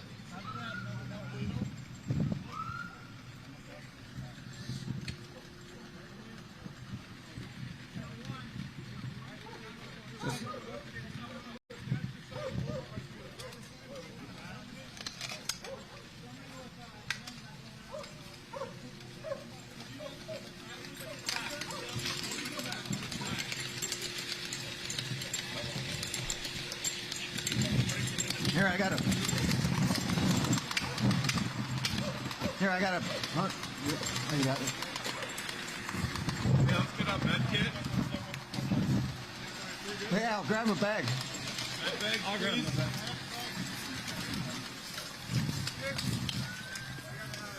Pretty good breathing or no? I'm going to show you where he's hit.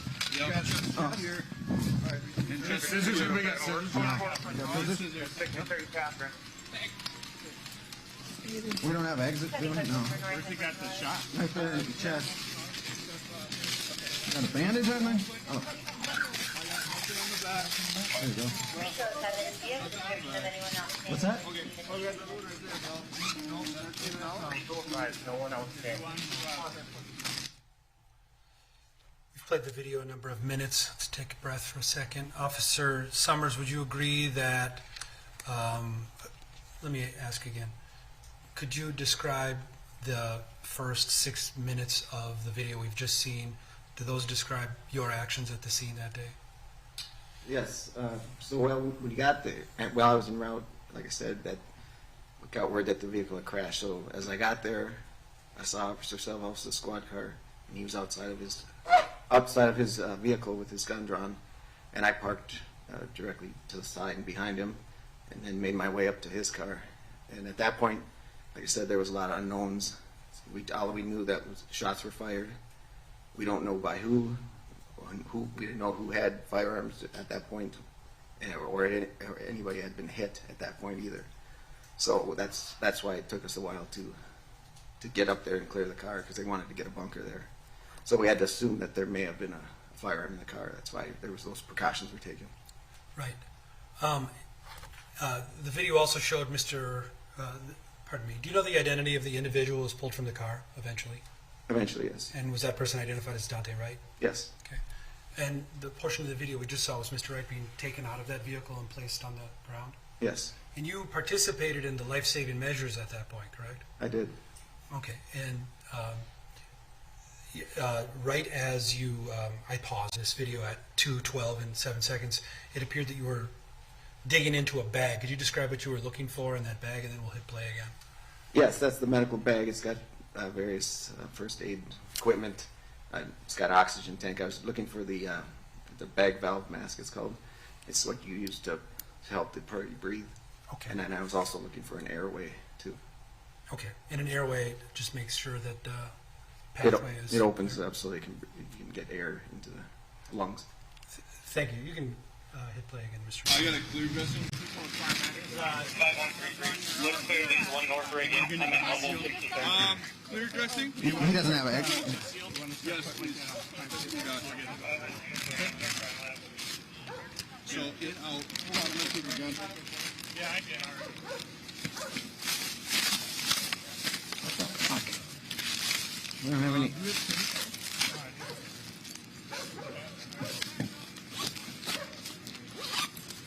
Is North cleared to come in yet? Oh. Where's that AD?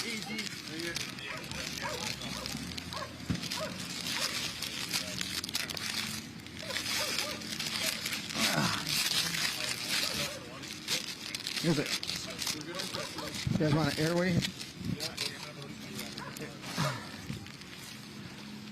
I'll get the air going. All with the... We need to move. Yeah, north.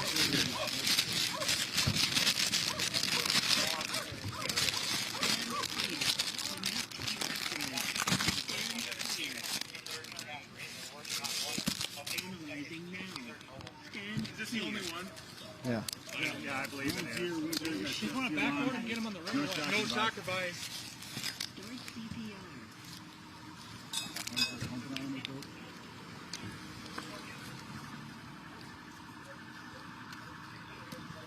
Was he responsive to you guys? No. We just pulled him out of the car like 3 minutes ago. He was in the back. He was like this the whole time. Yeah.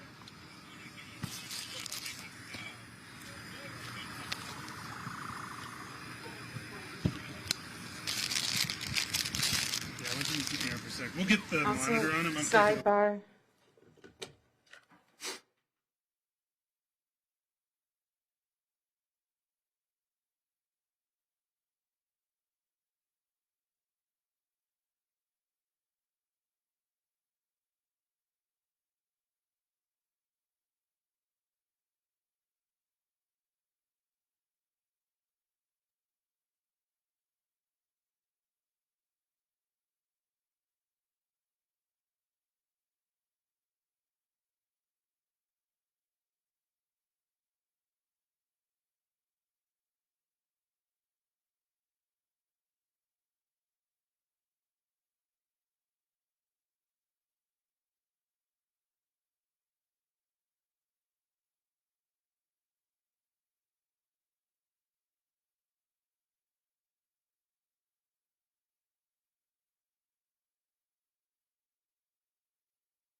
Objection is sustained. This is very cumulative.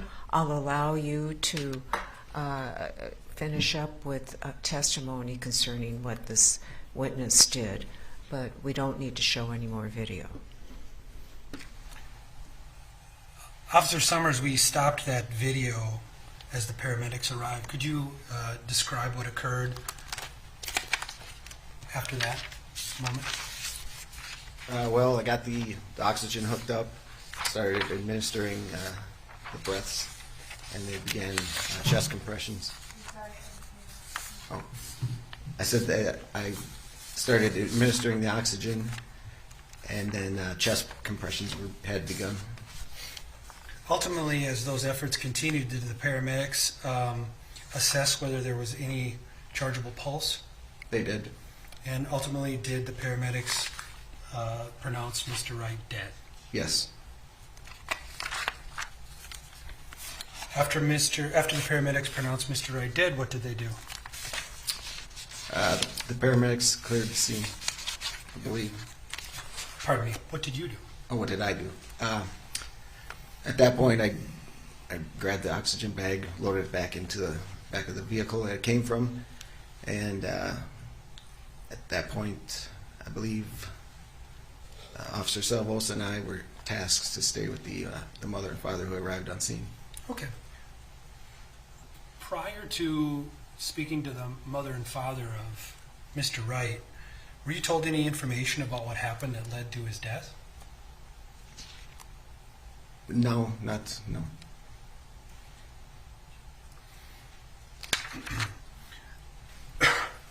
So, when you spoke to, pardon me, I should say, at some point, someone came to the scene. You identified them as Mr. Wright's parents? Correct. And you and Officer Salvosa spoke to them? I was just there to back up Officer Salvosa. He did the speaking. Okay. And am I correct that at some point Officer Salvosa actually left the presence of the parents? Yes. Did you remain with them? I did. How long did you remain with them? It was somewhere around an hour, I believe. And what were you doing when you were next to them? I was just tasked with trying to keep them out of the scene there, crossing the tape. After you concluded speaking to Mr. Wright's parents, what did you do at the scene? I was told to go down to the far western end. And what did you do when you got there? Initially, I looked for a shell casing. Did you find a shell casing? I did not. Okay. What did you do after you gave up looking for a shell casing? At that point, I was put in charge of keeping people off coming in that way from the west. Okay. Essentially, you did scene security. Scene security, yes. From not the end of 63rd where Mr. Wright's parents were, but the other. Correct. Right.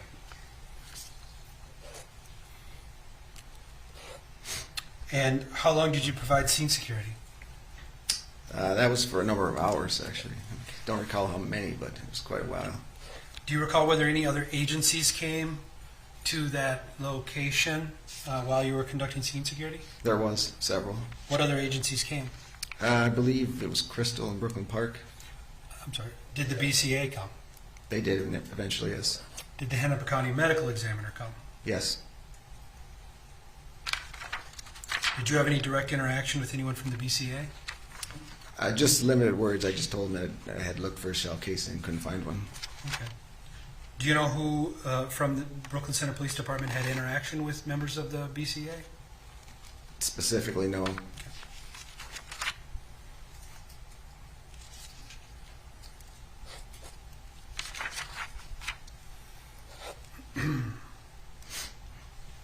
Now, we've seen some of your body-worn camera video here in court today, and you've talked a little bit about what you did at the scene. In addition to those tasks and assisting with security, did you do anything else regarding this case? At the scene there? Yeah. Or, yes, initially part of the, it's called the West Metro Mobile Field Force. So I had to go leave the scene, get my gear, and then come return to the scene. Continuing to provide security. Correct. Yep. How about with regard to collection of any evidence? No, I didn't collect any evidence. Interview any witnesses? No. Write any reports? No. Speak to anyone else about the incident? No. Okay, and you did not witness any of the events which caused Mr. Wright's death? I did not. Okay. No further questions. Do you have cross?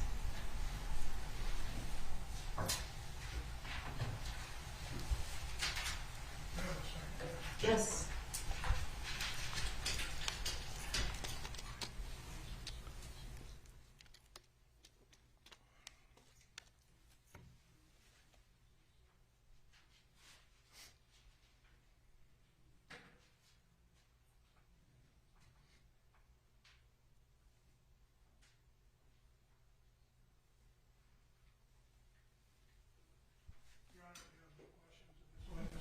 Would you like to be heard in earphones? Sure. Questions? Okay. You may step down. Thank you.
Okay, the objection is granted in part and denied in part. The state may call its next witness. Thank you, Your Honor. The state calls Mike Morlock.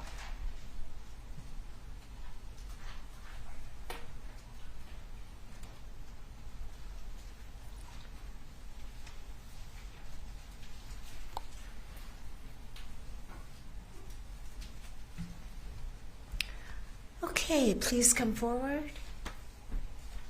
And will you please stand behind the chair, the witness chair?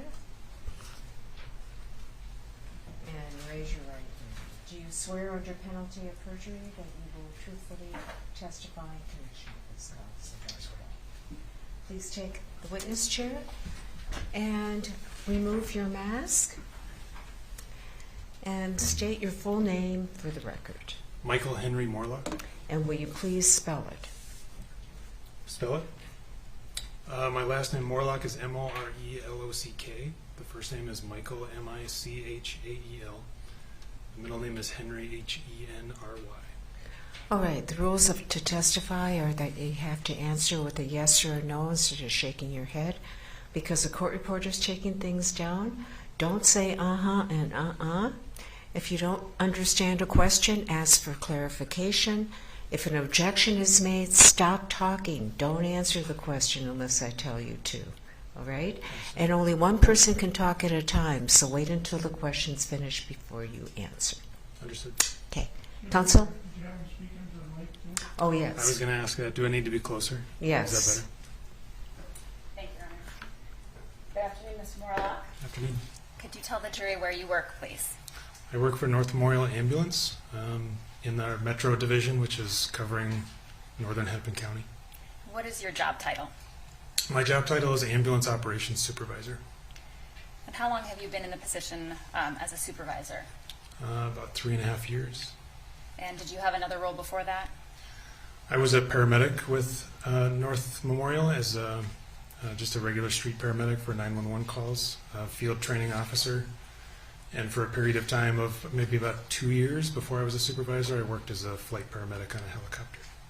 And are you licensed and certified as a paramedic? Yes. Could you describe your general duties as a supervisor with North Memorial? There are administrative duties and operational duties. So the administrative duties involve disciplinary actions, paperwork, making sure that employees have their certifications available, that they have everything they need, that they have the tools that they need. And there are operational considerations. Do we have ambulances available? Are the right crews in the right spot? We also are expected to go on scenes like the incident that we're discussing today, where there are multiple casualties. The goal being to better regulate the resources that we have and send them the right direction, send them to the right spot. So is part of your job then to direct other paramedics where to go and what to do? Correct. I'm going to direct your attention to April 11th of this year. Were you on duty as a supervisor with North Memorial EMS on that date? Yes. And did you respond to a call? Yes. And what was the nature of the call? We received the call as a shooting. So it initially got called as a single shooting. And then briefly after that, we were updated that there were 3 people shot. So the information that you got from your dispatch was that 3 people were shot? Correct. Is the information you get from dispatch always accurate, or is it the best information at the time? It is not always accurate, no. But the information you were aware of was that there may be multiple shooting victims at the scene you were going to. Is that right? Correct. She repeats his testimony. She's done it twice now. All right, counsel, if you could just refrain from doing that. Certainly, Your Honor. All right. Where did you respond on April 11th? I don't remember the cross street. It was somewhere on 63rd Avenue in Brooklyn Center. And what did you see when you arrived? Where was this a particular location you were dispatched to? Yes, we were given a cross street. It was 63rd and some avenue on that street. So I was approaching from the west, so I was facing east on 63rd. And when I approached, I saw a number of vehicles there, a number of police in the area. And there was what appeared to be a line of police approaching a vehicle with rifles drawn and pointed towards the vehicle. And what did you do at that point? So we normally get called to the area on calls like this when we don't know if there's danger, and we wait for the police to clear us in. Since we were already heading to the area, I stopped at that point and waited for some sort of signal that we could approach safely. When you say we, were you by yourself or were you with others? So I had somebody in the vehicle with me that I brought from the garage, knowing that if there were 3 people shot, that we would need as many resources as possible. Shortly, like not far behind me, there was at least 1 ambulance. And you said that you were waiting for the all clear. Did you eventually get an all clear? We got a signal, I believe, from a police officer down near the scene that made some sort of signal to come forward. And then shortly after that, as I was walking up, we got radioed in that we were code 4, which is the signal that the scene is safe. When you say code 4, is that the meaning of that code? Correct. So did you approach where you had been signaled to by the officers? I did, yeah. And what did you see when you arrived there? So as I approached, I saw a young woman being escorted out of the car towards a squad car. Shortly after that, I was made aware of a number of police officers around a body on the grass, and they were doing compressions, so CPR. At that point, that's where I drew my attention, and I headed in that direction. To the individual who was receiving CPR, is that right? Correct. And what did you do once you approached that individual? So I wanted to confirm that the CPR was necessary, so trying to feel for a pulse and determine whether or not they needed to continue compressions, and trying to get as much information as I could to hand off the patient to the crew that followed shortly after me. And did you then check for a pulse? I did. And how did you do that? I checked on the right side of his neck, the right carotid, for trying about 10 seconds. And then I checked on the left side as well for 5 to 10 seconds. Were you able to detect a pulse? I was not. Your Honor, I would just ask that we put up Exhibit 50, which I believe has already been admitted.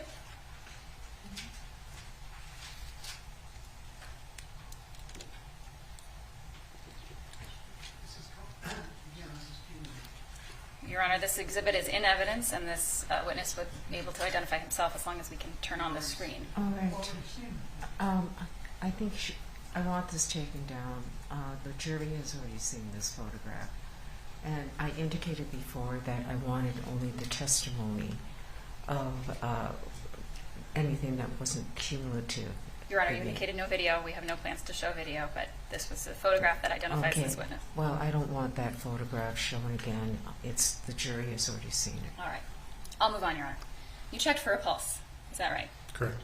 And you said that you were not able to detect a pulse. What else did you observe about the patient?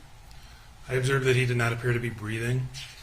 I also tried to watch as I was approaching that as the police officers were ventilating him with the BVM, which is the device that we use to ventilate patients, that air was going in and out of his lungs. I looked at his skin color, condition, general things for basic assessments as we approach.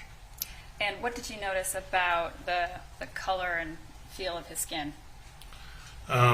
His skin was fairly dry.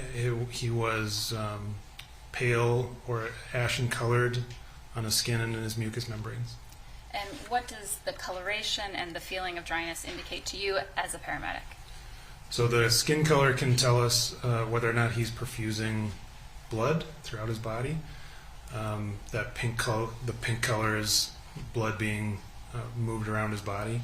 The dryness or wetness of his skin can tell us either that it's a cold day out and that it evaporated, or that he is no longer perfusing and no longer compensating for a low blood pressure, for instance. And does lack of perspiration indicate the same sort of thing to you in that way? It can, yes. Okay. So as you approached and checked pulses, were the officers around you already working on the body? Yes. And what did you learn from them, and what did you see was happening at that time? So what I learned from them initially was that the AED that they had applied had not recommended that it deliver electricity, did not recommend that it shock the patient. And what does that mean to you? It means that the AED didn't recognize a shockable rhythm. Was there an indication of PEA? At the time that I initially approached, I'm not able to determine that. We have to put an ECG monitor on. Okay. But you were advised that there was no shock advised, is that right? Correct. So did you observe any injuries at that point?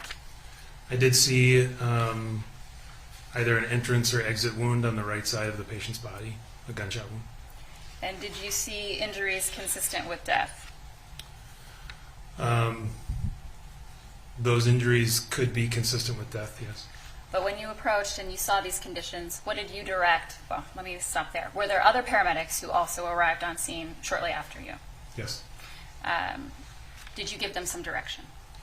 So I initially directed the police to continue compressions until the paramedics could get there and do a more thorough assessment.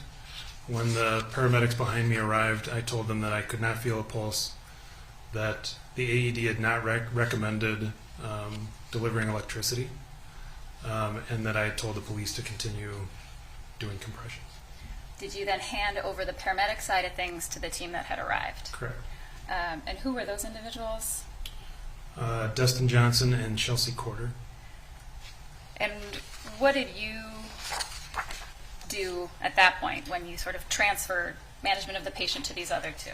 So my job at that point is to determine how many patients we have at the scene, what the extent of injuries are, determine if we need any more resources. Were you able to did you get any more information at that point? I did have difficulty initially trying to figure out exactly how many patients we are, what the nature of their injuries are, and what the extent of those injuries were. So at that point, were you still looking for more patients? Correct. After you handed off the, I guess, primary care role of the patient who was receiving CPR to your other paramedics, did they consult with you about what they were doing and what to do with respect to that patient?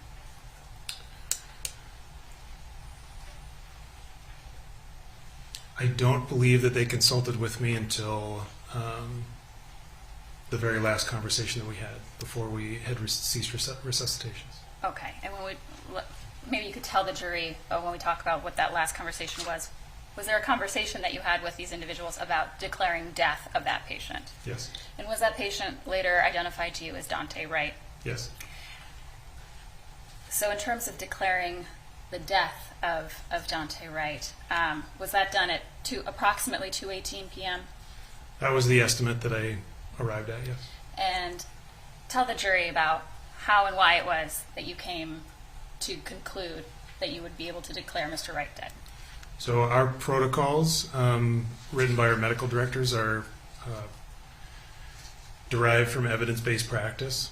And in the case of traumatic cardiac arrest, so car accidents, shootings, stabbings, when we arrive on a scene and an individual does not have a pulse, the likelihood of resuscitating those patients are very, very low. So our protocols do give us the option of ceasing resuscitation if we arrive on the scene and the patient does not have a pulse and no shockable rhythm. And were those the conditions that you observed and your team worked on with respect to Mr. Wright that day? Yes. And so when you declared Mr. Wright dead at approximately 2:18 p.m., did that just mean that you decided to stop working on him at that point, meaning stop performing the efforts that you were? Correct. Does that mean anything about the time his heart actually stopped beating or the time he actually passed away? That's correct. It does not have any relation to when his heart actually stopped beating. And after you declared Mr. Wright dead, did you continue to direct other paramedics to do further work at the scene? Different paramedics than Dustin and Chelsea? Were there other rigs that arrived? Yes. And how many rigs in total, if you recall, arrived on that scene? 3, I believe. So you indicated that Dustin Johnson and Chelsea Corder had been working on Mr. Wright. Did you direct an additional rig or additional set of paramedics to attend to occupants of another vehicle? Yes. And did they do that? They did. And at some point, did you direct Dustin Johnson to another individual who had been an occupant of a vehicle? Yes. And it was Dustin Johnson who was responsible for rendering care in that situation? Both of them are responsible for rendering care, but I believe he was the initial one giving care to that person. And he would have then worked with his partner, Chelsea Corder, is that right? Correct. Nothing further, Your Honor. Councilman Cross. We have no question. All right, thank you. You may step down.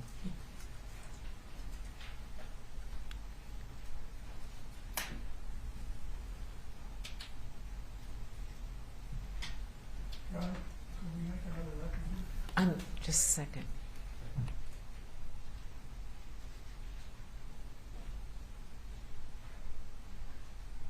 All right, members of the jury, we're going to take another 15-minute break, okay? So I know it's getting to be a long day and it's near the end of the week, so 15 minutes.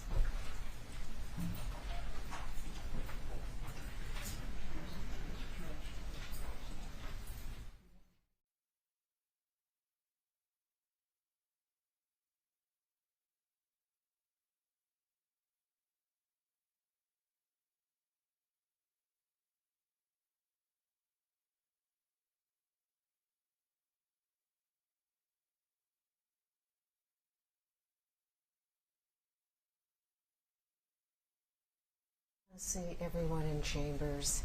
And are you waiving Ms. Potter's appearance in chambers? We waive her appearance. Okay.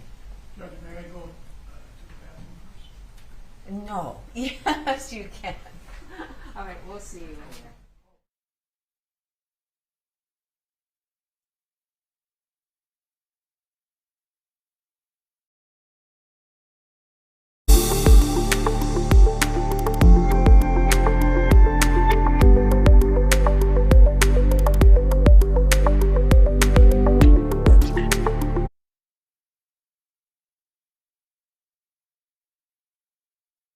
All right, as you see, on the left side of the screen is the court. They still have that feed showing. They have not moved the video up to the clock as they normally do, so we're still watching that real quick. You're tuning in to Unicorn Ride. Thank you all for joining. This is Nico. We are live on Facebook, YouTube, and Twitter. We have some live tweets going on Unicorn Ride Live by Dingani out in South Africa. Thanks, D. There's a 15-minute break, and we should be coming back about 13 minutes from now or so.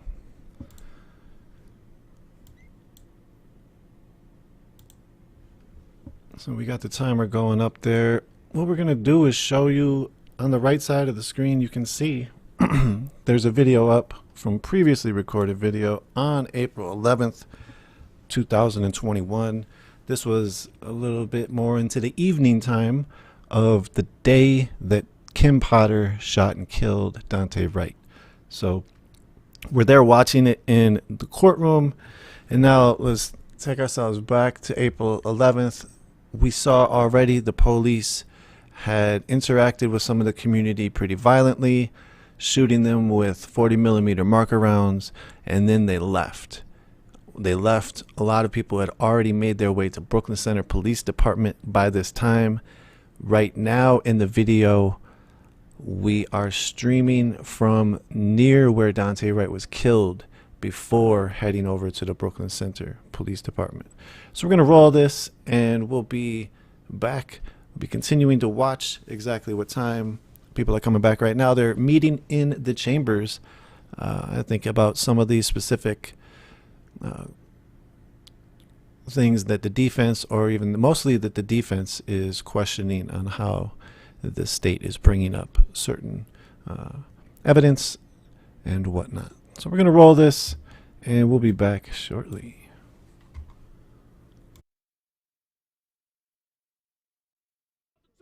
It ain't gonna change. showing up like this every single time.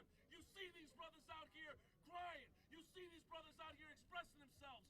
We've been denied our permission to feel for a lifetime until they take our lives. And we feel we gotta buck up because that's the way we've been raised. I got no fear in my heart. You got no fear in your heart. You got no fear in your heart. Now you think about your father. You think about your father's father. Think about your father's father's father. Listen. Those people stood on the edge of a fucking dime so we would be here today. That's right. They stood on the edge of a dime so that we would be here today. Now y'all can be off key, but you can't be off rhythm. Listen. You can be off key, but you can't be off rhythm. I want you to sing after me. Sing with me. Ancestors watching, I know they're watching. Ancestors watching, I know they're watching. Louder. Ancestors watching, I know they're watching. Ancestors watching, I know. Come on. Ancestors watching, I know they're watching. Ancestors watching, I know they're watching. A little louder. Keep going, keep going. Daunte has a son. A little louder, a little louder. We want his family to hear it. We want Daunte's ancestors to hear this. We want Daunte's future to hear this. Your ancestors are watching you right now. Your whole life led up to this sacred circle. What are you going to do with the information going forward? What's the future going to be for this city? What's the future going to be for you? What's the future going to be for black men? Now bring it down low. You gotta put in women too, cause we gonna be on the next. We on the next docket. That didn't kill black women too. All power to the people. The people got power. You know the truth about what's really going on here, right? I think I heard people say it's us versus them. You hear people saying all kind of things about who the cops are. Some of them are good, some of them bad. Listen, anytime any group of individuals keep doing the same thing over and over, common sense should tell you what? That they're doing it on purpose, right? They're killing us on purpose, right? I'm not trying to stop, I'm just telling you the truth. Because since the police exist to keep us in our place. Man. What's wrong with you, man? The police exist to keep us in our place. That's why they lock us up. That's why they over-police in our neighborhood, because that's their job. The rest of that is bullshit. Their main job is to put us in our place. That's their job. Their job is to reinforce the stereotypes and keep us separated. That's why they beat on us. That's why they lock us up. That's why we have mass incarceration. Black folks need to know the truth. We are oppressed in this United States of America. It's reality. Right? It's our reality. And as long as we keep pretending like, oh, it's not this, it's not. No. The truth of the matter is we are oppressed people. That's what we are. And the only way we're going to get free is the way other people have gotten themselves free. And it's got to be intelligent. I understand people being pissed off and upset today, throwing themselves out in front of people who got automatic rifles. That's not how you win. You win by outsmarting them, right? You get in a war, you figure first thing you got to know when you get in a war, you got to know your enemy, right? You can't be running around talking about, well, some of the cops is good, some of it, because we got a black police chief, and that's all right. That's not true, right? The black police chief was the one in charge today, wasn't it? Yeah. What does that tell you? You got to use your brain. It ain't about no black police chief, you see. It ain't about no black cop, no Asian cop, no. It's about the cops. They exist to keep us in our place, right? We live in a system that exploits us, right? You go to work, they exploit you, right? They try not to pay you what they're supposed to pay you. This is systemic, y'all, right? When you know it, you buy a house, you rent a house, and you pay more than you should pay for the damn rental house. Y'all know what I'm talking about. All this stuff is tied together. You go to the store, they charge you more, especially if it's in the hood, than they do other people. We got to wake up at some point. You just got to look the truth in the eye and say, all right, we're going to have to get out here and do what we need to do. Now, right now, if we're going to get justice for this brother, and it ain't sexy, it don't sound cute, we're not going to be able to get justice, not right now, by pulling no pistols, but we're going to have to get justice by showing our behinds up. Wherever they call a protest, they call it the police station, the mayor's office, you got to show up. And people talk that stuff about, well, man, protests don't work. You know, people who say protests don't work, they don't never protest. I know that I don't never see them at the protest, but they say, oh, it don't work. They're a lie. Protests is the only thing that ever works.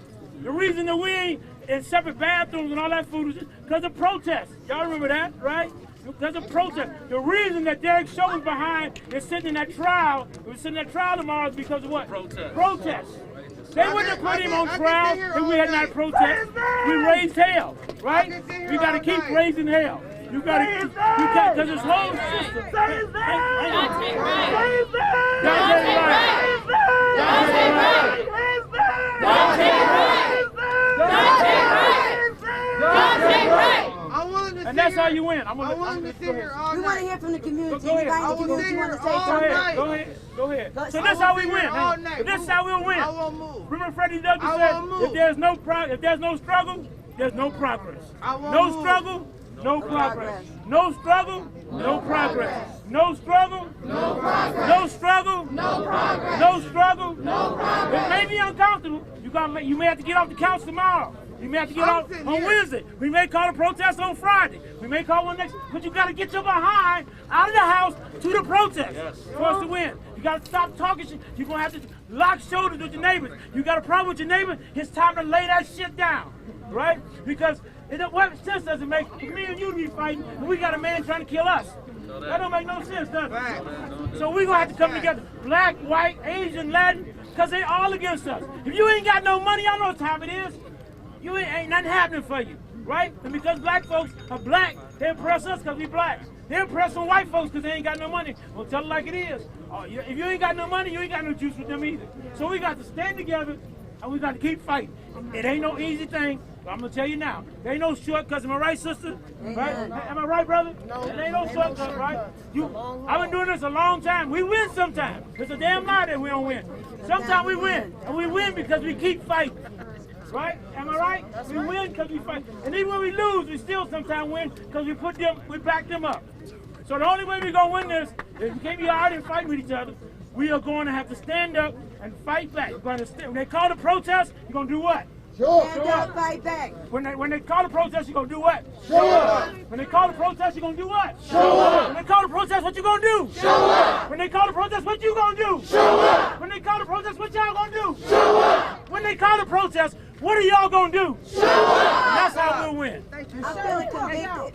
This sister didn't lose her life today. But I'm sitting here and I'm not going to let this night be over if I don't talk about Nikita Robinson. Nikita Robinson. Nikita was killed by my ex-husband on Wednesday.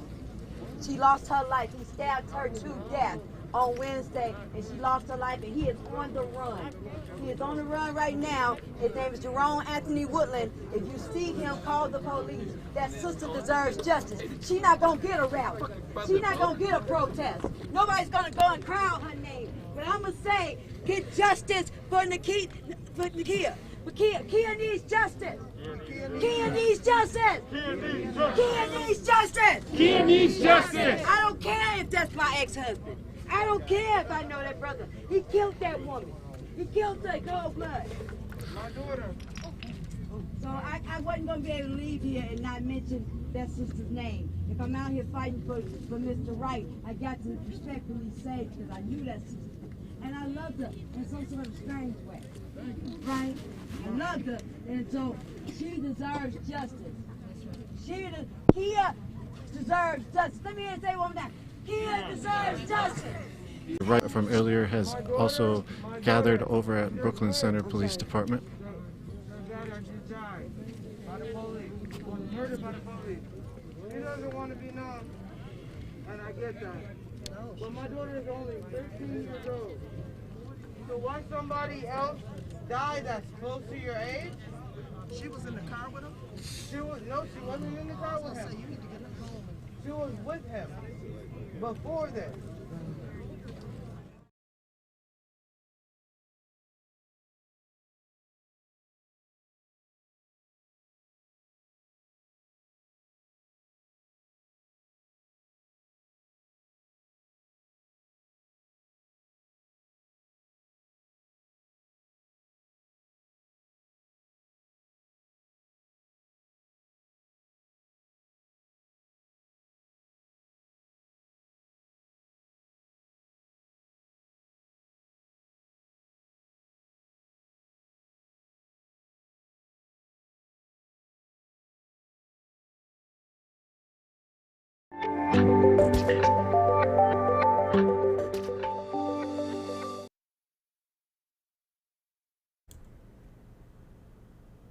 So again, thank you all for tuning in. We are on a afternoon break. It should be coming back very shortly. There is a meeting in the judge's chambers right now between the attorneys and possibly even Kim Potter's back there from what it sounded like before they went to break. So we're looking at the live feed from inside the courtroom. What you were just watching was a little bit of footage from the night of Daunte Wright's killing. That was before our stream showed up to the Brooklyn Center Police Department, which we'll get into tomorrow. We'll get into some more of that footage tomorrow and within the next couple days after that. So again, we are looking at the live feed of the courtroom right now. The audio is on as well. So once you start to hear them, you will hear them over me, and I will be quiet and we will go straight to it. In the meantime, again, continue to follow our work, unicornriot.ninja. It looks like we probably might have 30 to 45 more minutes, maybe another 1 or 2 witnesses. They've been pretty quick on the testimonies today. Joshua Larson has gotten in his pull, as well as Aaron Eldridge, both questioning from the prosecution of the witnesses. Josh Larson has a seemingly quicker pace from what I've noticed than the others, especially comparatively to some of the defense. The defense has not cross-examined a few of these folks. And so it's been real interesting to watch today's proceedings. Again, we had, starting this morning, if you missed the early morning feed, check it out. We had Elena, who was Daunte Wright's girlfriend or passenger in the car at the time. There was some upstream difficulties from audio that glitched, so we didn't get the audio in the beginning. But essentially, yeah, Elena was in the car with Daunte when Daunte was killed, and she was very emotional. She talked about even her physical injuries that happened, which sound pretty severe. It sounded like her jaw was broken. She had a laceration on her lip. She required stitches. She's, continuously woken up at night when she opens her jaw. It opens up crooked. Then also the state brought up Patricia Lundgren and then Patricia's daughter. And they both talked about the car accident that Patricia and her husband Kenneth had after Kim shot Daunte. Daunte was getting into the car. The car was still going. The car went into drive and smashed into a vehicle driven by Patricia Lundgren. Patricia Lundgren testified this morning, along with her daughter as well after her. Again, Kenneth Lundgren, the husband and the father of Denise, husband of Patricia, was also on the witness list, but his health has deteriorated so much since the accident that he definitely was not going to be called by the state. So beyond that, those two folks talked about how their father and their husband, Kenneth, has sort of deteriorated in health since that situation. Then we heard from Brooklyn Center Police Department, or police officer Alan Salvosa. He was one of the first responders on the scene. He was actually driving right behind Patricia and Kenneth when they got hit. He responded to the scene with his guns drawn. He talked about why he wasn't really told what was happening. It sounds like they might have radioed that shots were fired, but nobody radioed that it was Kim that fired the shots at Daunte and that Daunte was unarmed. And so they held their guns at Daunte for quite a few minutes, looking for a bunker, is what they called a bunker. It was a shield, and were waiting for that to move forward. They felt they were in danger, so therefore they left Daunte laying dead for quite a long time. And then we heard from also Officer Jeff Summers this afternoon, as well as just a minute ago, Mike Morlock from North Hennepin, or North Memorial Center, excuse me. He was an ambulance supervisor, and he was speaking about also how basically he couldn't get to the scene. There was police officers that were surrounding the area. Ambulance could barely get through. Once he got through, he was not able to get any information that was pertinent to what he needed to have. He was trying to find out how many patients it was needed, but it was really only Daunte, and Daunte was dying. He said that he basically saw no pulse with him. He wasn't responsive. Once they made the declaration that Daunte was dead and they put the white sheet over him, that's when Mike Morlock was told more information. So it sounds like even though Kim Potter was a training officer at the time, training officer Lucky, who we heard from yesterday, that their communication from the crime scene was very ill-equipped to let everybody know what was happening. A lot of the first responding officers didn't have any idea what had happened, what had transpired. Only thing they heard over the radio was somebody was pulled over and shots were fired. Oh.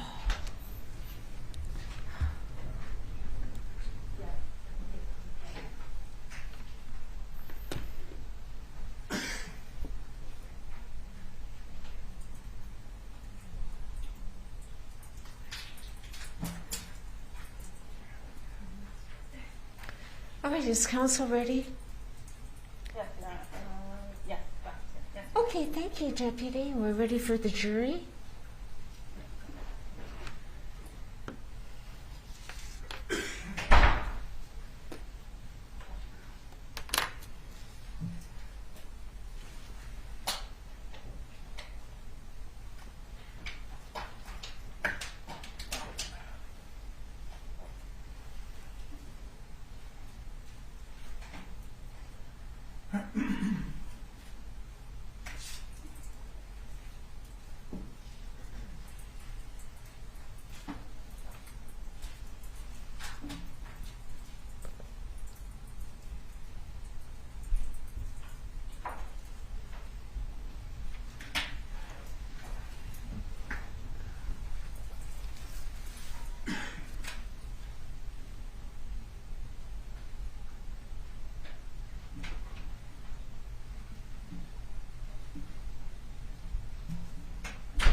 Okay, please be seated.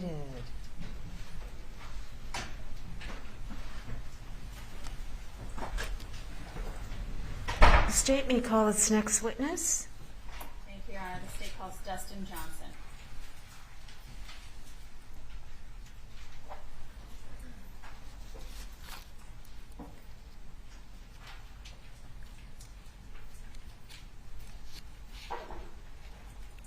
Okay, please come forward. And would you please stand behind the witness chair? And raise your right hand. Do you swear under penalty of perjury that you will truthfully testify in connection with this case? I will. Please have a seat. And would you please remove your mask? State your full name and spell it. Dustin Johnson, Dustin Johnsson. Couple of things to keep in mind when you're testifying. The court reporter is taking down everything that's being said. So please answer with a yes or a no instead of shaking your head. Don't say uh-huh or uh-uh. If you don't understand a question, let the lawyer know and it'll be clarified. If an objection is made, stop talking immediately. Don't answer unless I tell you to. And don't talk at the same time. So wait until the question's finished before you start answering. Yes, Your Honor. All right. Counsel? Thank you, Your Honor. Good afternoon, sir. Good afternoon. Where do you work, Mr. Johnson? I'm a paramedic with North Memorial Ambulance. And do you also have experience as an Army medic as well? Yes, I do. What's that experience? I was a combat medic since 2007 to 2019. And how long have you been with North Memorial? For 9 years. Do you have any licenses or certifications that are required of you in terms of being a paramedic? Yes, I carry 2 licenses, one for the state and one for National Registry as a paramedic. And are you up to date with all of those requirements? Yes, I am. Could you describe your duties as a paramedic for the jury, please? My duties are to respond to 911 calls in our service area, which is in Hennepin County, and treat any injuries, medical needs, whatever they may be, in the ambulance or on the scene, and then transport to the hospital for the sick and injured or wounded. I'm going to direct your attention to April 11th of this year. Were you working as a paramedic with North Memorial on that date? Yes, I was. And did you respond to a call on that date? Yes, I did. What information did you have, or what was the nature of that call? So we and my partner, we were sitting at a quarters, which is a fire station, waiting for a call. Call came out that there was a shooting, possible multiple victims, somewhere in the area of 63rd and Brooklyn Center. We immediately responded, getting in our truck, and we went to a tactical channel with our EMS command so that we can relay where we were supposed to post until it was safe to approach the area. And you said we and referred to your partner. Who's your partner? My partner is Chelsea Corder.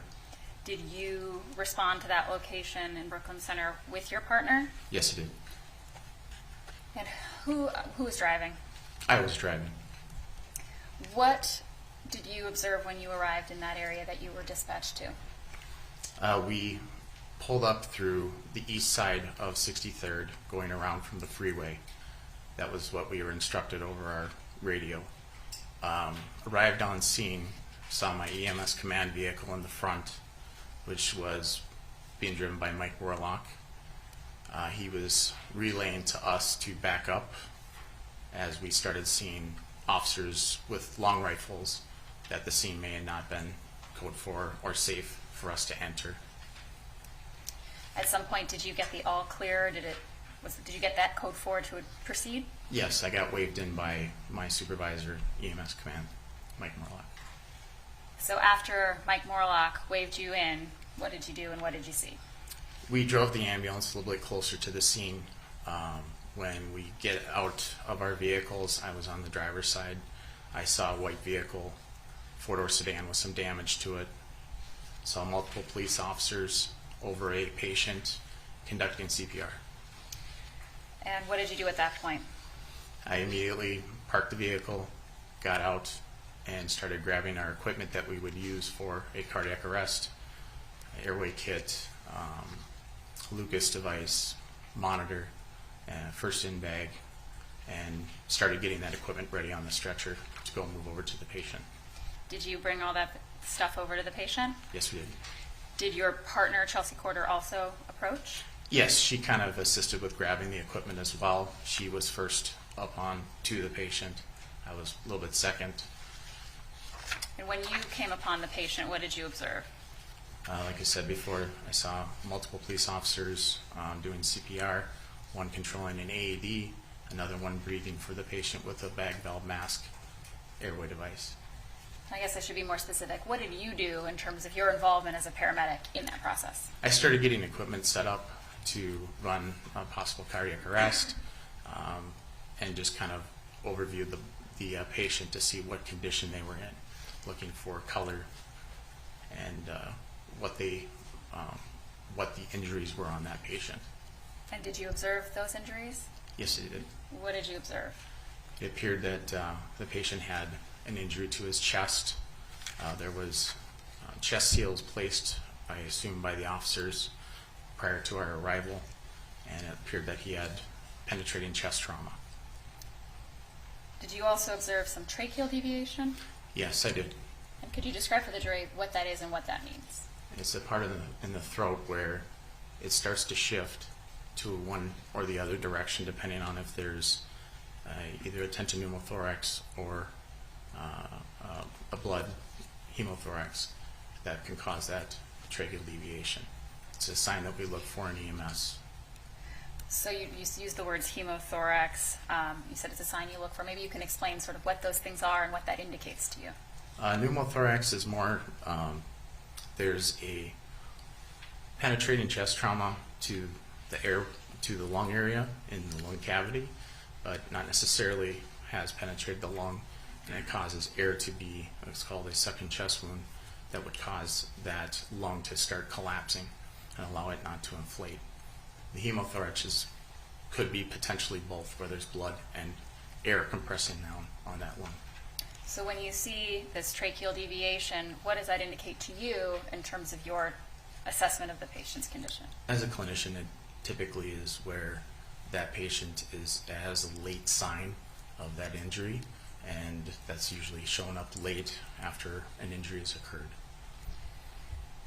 And when you say late, Maybe we could back up for a second. Did you check pulses, or were you involved in checking pulses on the patient? I think I was checking pulses as well as my partner was checking pulses, and I think we had asked the officers when we had stopped CPR at a couple of points to check for pulses to see if there was any life in the patient.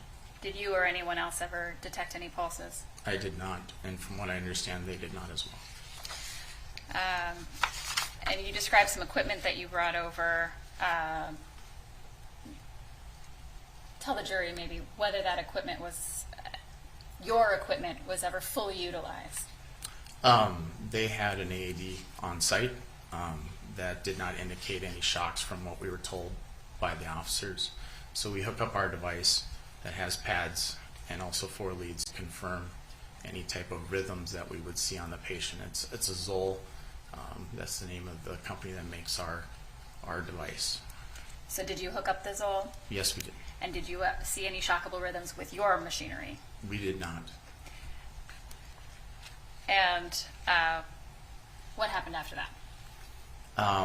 EMS command came over and was basically explaining to us that we don't know how many patients we have. He's going to review and see if we can get more information to see if there's other patients.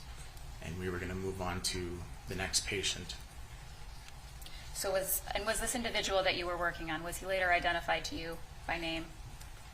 Later on at the hospital, I found out who the individual was that we were working on, yes. And what was his name? Daunte Wright. So when you were working on Daunte Wright and having this conversation afterward with your command supervisor, was there a decision made about his condition? Yeah, we both discussed, and also my partner Chelsea discussed, that we have no shockable rhythm. We have not found any pulses.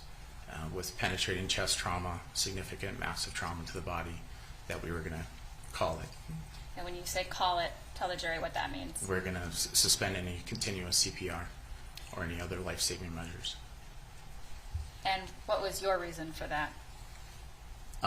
The penetrating chest trauma and the fact that we weren't able to find a shockable rhythm, and we had not been able to obtain any type of a pulse. So after it was called, or after you as a group decided to call it, what did you do next? We covered up Mr. Wright, and we started collecting our equipment and kind of preparing for the next patient. And did you attend to another patient at some point? After a few minutes went by, I can't recollect exactly how long, a police officer from Brooklyn Park came by and said that we have another patient. And I said, well, where is this patient? And he directed me to the squad car that was about maybe 500 to 1,000 feet down the road. Your Honor, at this point I would offer exhibits 58, 59, and 60. 58, 59, and 60.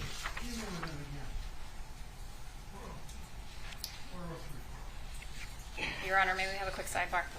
Yes.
The objection is overruled.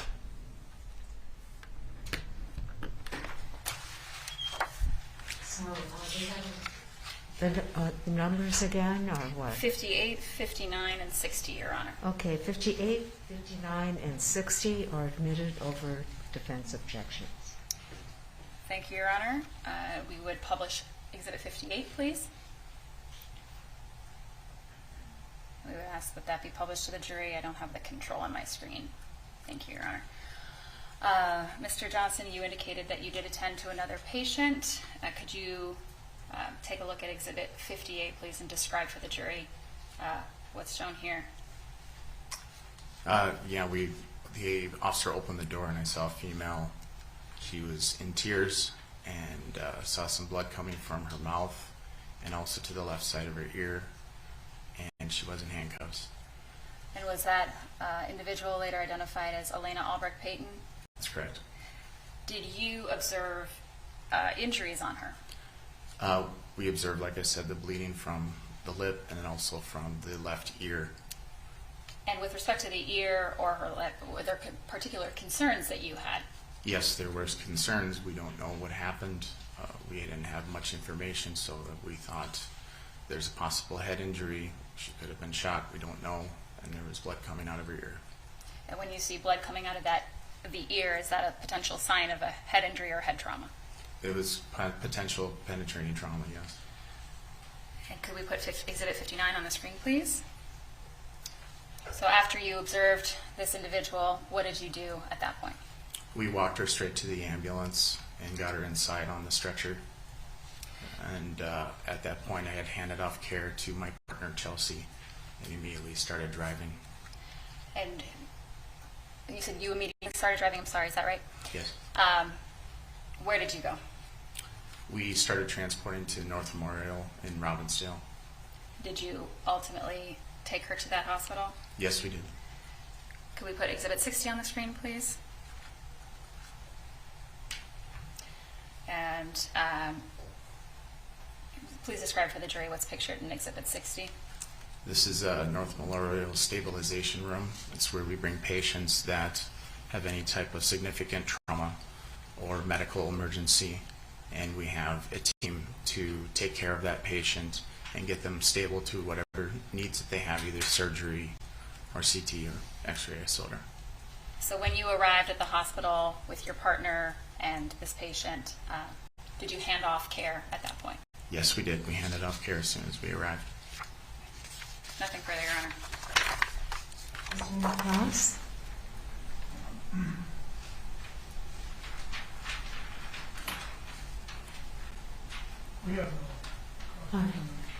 You may step down. Thank you, Your Honor. Thank you. Okay, I think that's the last witness. Members of the jury, we are going to start up at 10 o'clock tomorrow. So you should go to your places where you're supposed to meet up at 9 o'clock, all right? So we'll start at 10. I hope all of you have a really nice evening. Thank you.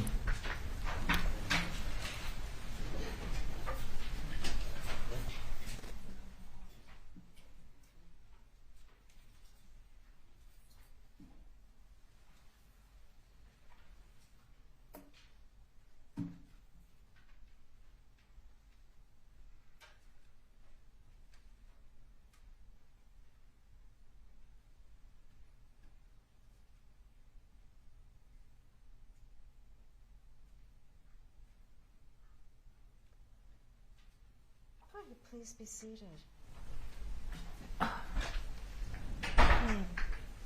We had an in-chambers conference concerning some exhibits.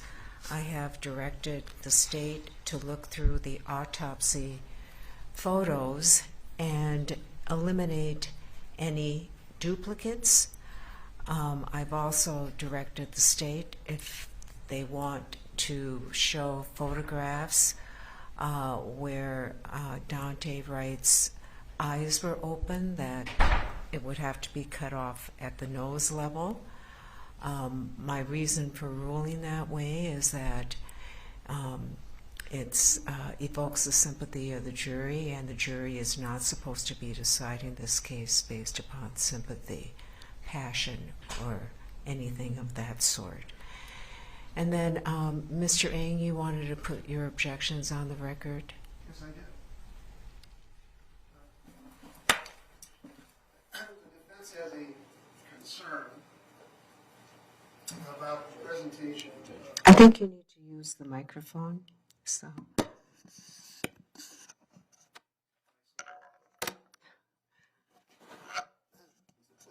Oh, you should use the podium, Mr. Ng, because the court reporter is at the end of the day, and the defense has expressed a concern about the presentation of the state's case. The issue in our case here is the thought process of Kimberly Potter at the moment that she yelled taser, taser, taser, and pulled the trigger of her gun. We have spent the day, rather, on an accident that was caused by Daunte Wright's excessive speed. We've heard from the elderly couple, the wife and the daughter, in very sympathetic testimony. And then we've spent an unending, it seems, amount of time on that aspect of the case without any time addressed to the gravamen of why we're here. There is a body of evidence that holds that where the state spends an inordinate amount of time presenting prejudicial evidence that has little relevance to the elements of the particular offense, that the defendant is prejudiced. I believe the federal case, the classic federal case, is Engelman, as I recall, E-N-G-L-E-M-A-N. I can get a site later for you. But that's our concern. And as I sat with Mr. Gray and watched this is the great advantage of being a second chair, in a sense. I didn't see any evidence directed towards the proof of guilt today, but rather evidence of sordid pictures and prejudicial impact that had little relevance. To the extent this is a Blakely issue, it still doesn't override, in terms of time and attention, what really matters in the case, which is whether the state can prove the elements of the offense. Therefore, I move for a mistrial.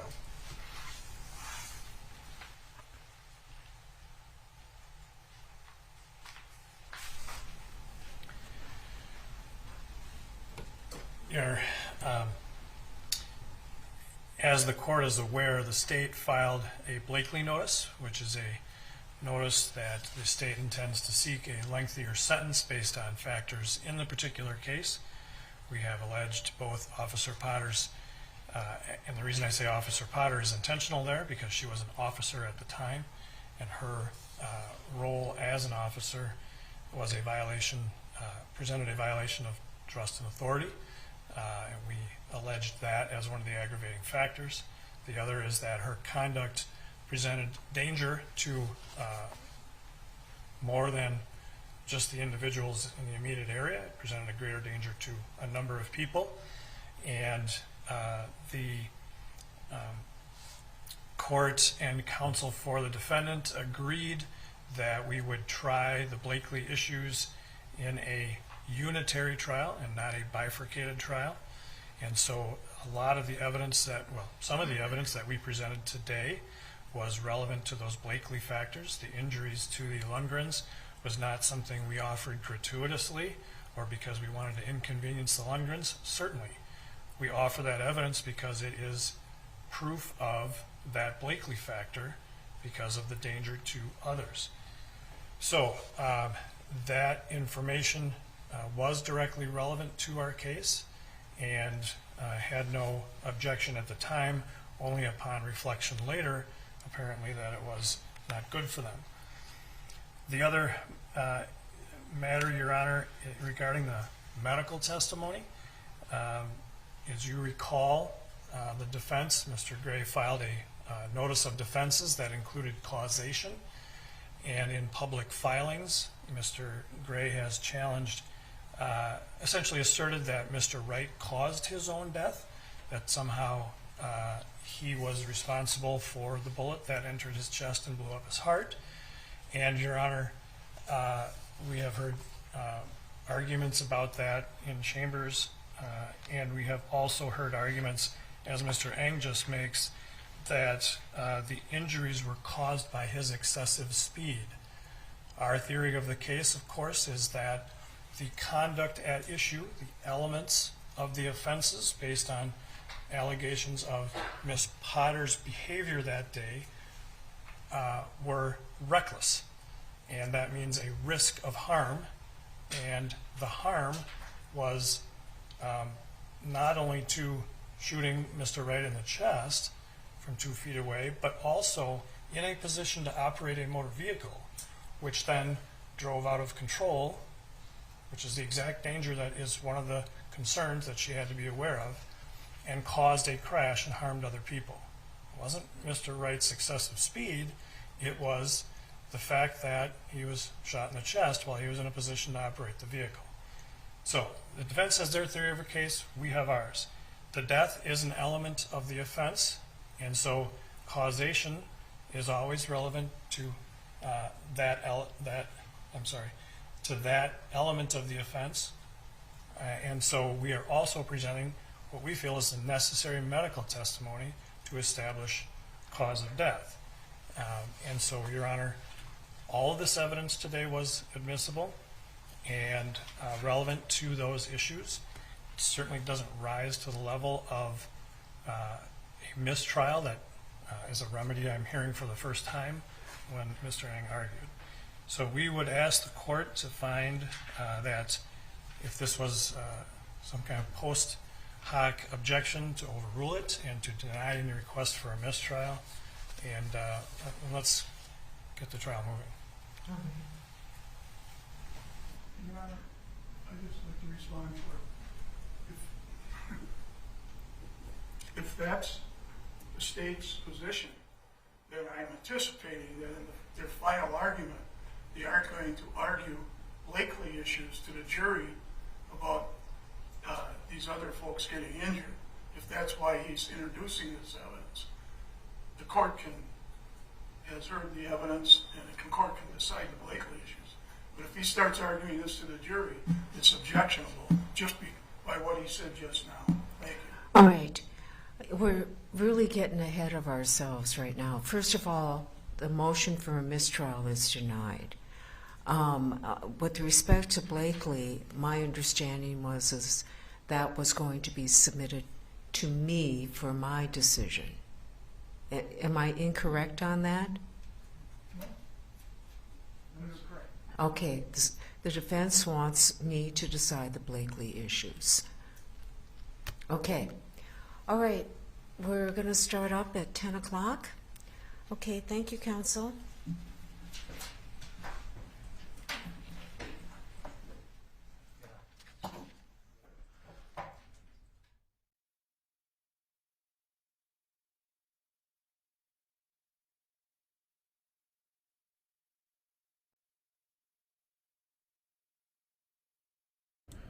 All right, so it seems like that's it now from downtown Minneapolis at the Hennepin County Government Center. I'm going to turn the audio off so we don't get hit with the racking noise of when they cut the screen off, just right there. So you see the color bars, that is the feed from downtown. You saw the testimony today, and you then saw some of the hearings, some of the rulings that were just ruled on. The defense called for a mistrial because none of the evidence brought forth today was related to how Kim Potter shot Daunte Wright, they said. That motion was denied. The state says they were bringing up these specific evidentiary items and witness statements because of a Blakely notice, which they're trying to get an aggravated sentence added onto Kim Potter's sentence if she is convicted of her first and second degree manslaughter. Again, second degree manslaughter was brought forth to her within the first, within the beginning stages of after her killing Daunte Wright. Mike Freeman, the Hennepin County attorney, then asked for help from the Minnesota Attorney General's office, Keith Ellison, who accepted that call for help. And that's why you see the Attorney General's office is the ones prosecuting. So that's Aaron Eldridge, Joshua Larson, Matthew Frank, Keith Ellison.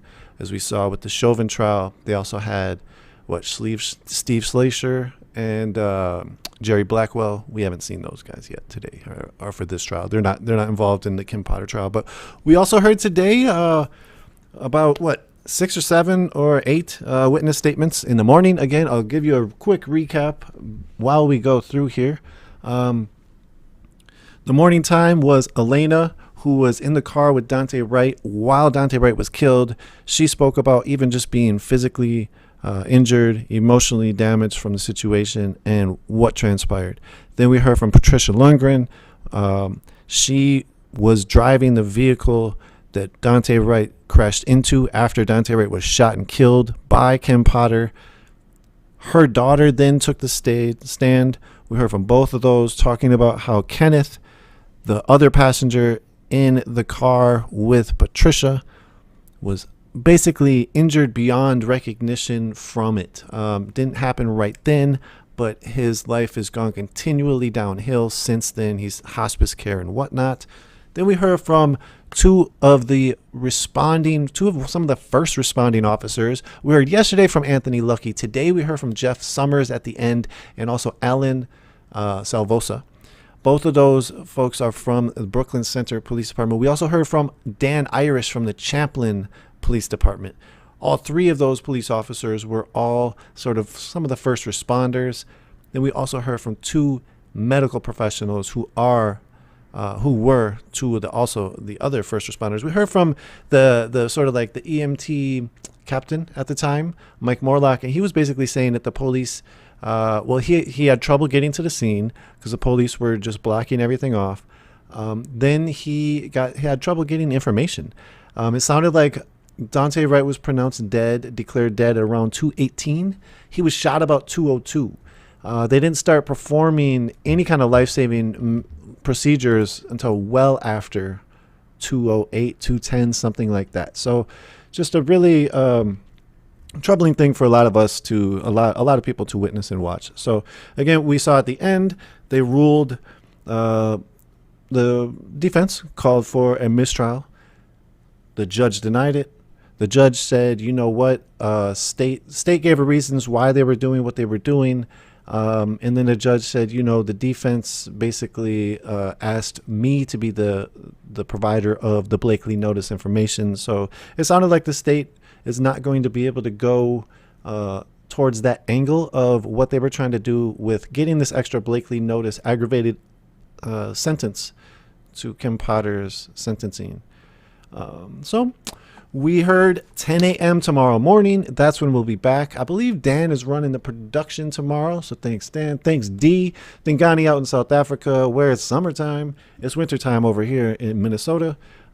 D was running the live tweets at Unicorn Riot Live as our secondary Twitter account. We have the main Twitter account, UR_Ninja. We are on Facebook. We are on YouTube and, those 2 and Twitter. For this live streaming of this trial. We might be going on Vimeo tomorrow, and we might be heading over to activate some other places. So continue to follow us. If you're financially privileged and you like our work and you like independent media, continue to think about funding us at unicornriot.ninja/donate. We're going to show a little bit of the rest of that video that we were showing earlier today and this afternoon that showcases April 11, 2021 outside. This is after the police left the scene of the killing of Daunte Wright and before our camera showed up at the Brooklyn Center Police Department. So this is me on the cams. This is Nico. Then we will show this. I'll come back, give an outro, and then we'll be out for the day. Thank you all for tuning in. Again, find more of our info at unicornriot.ninja.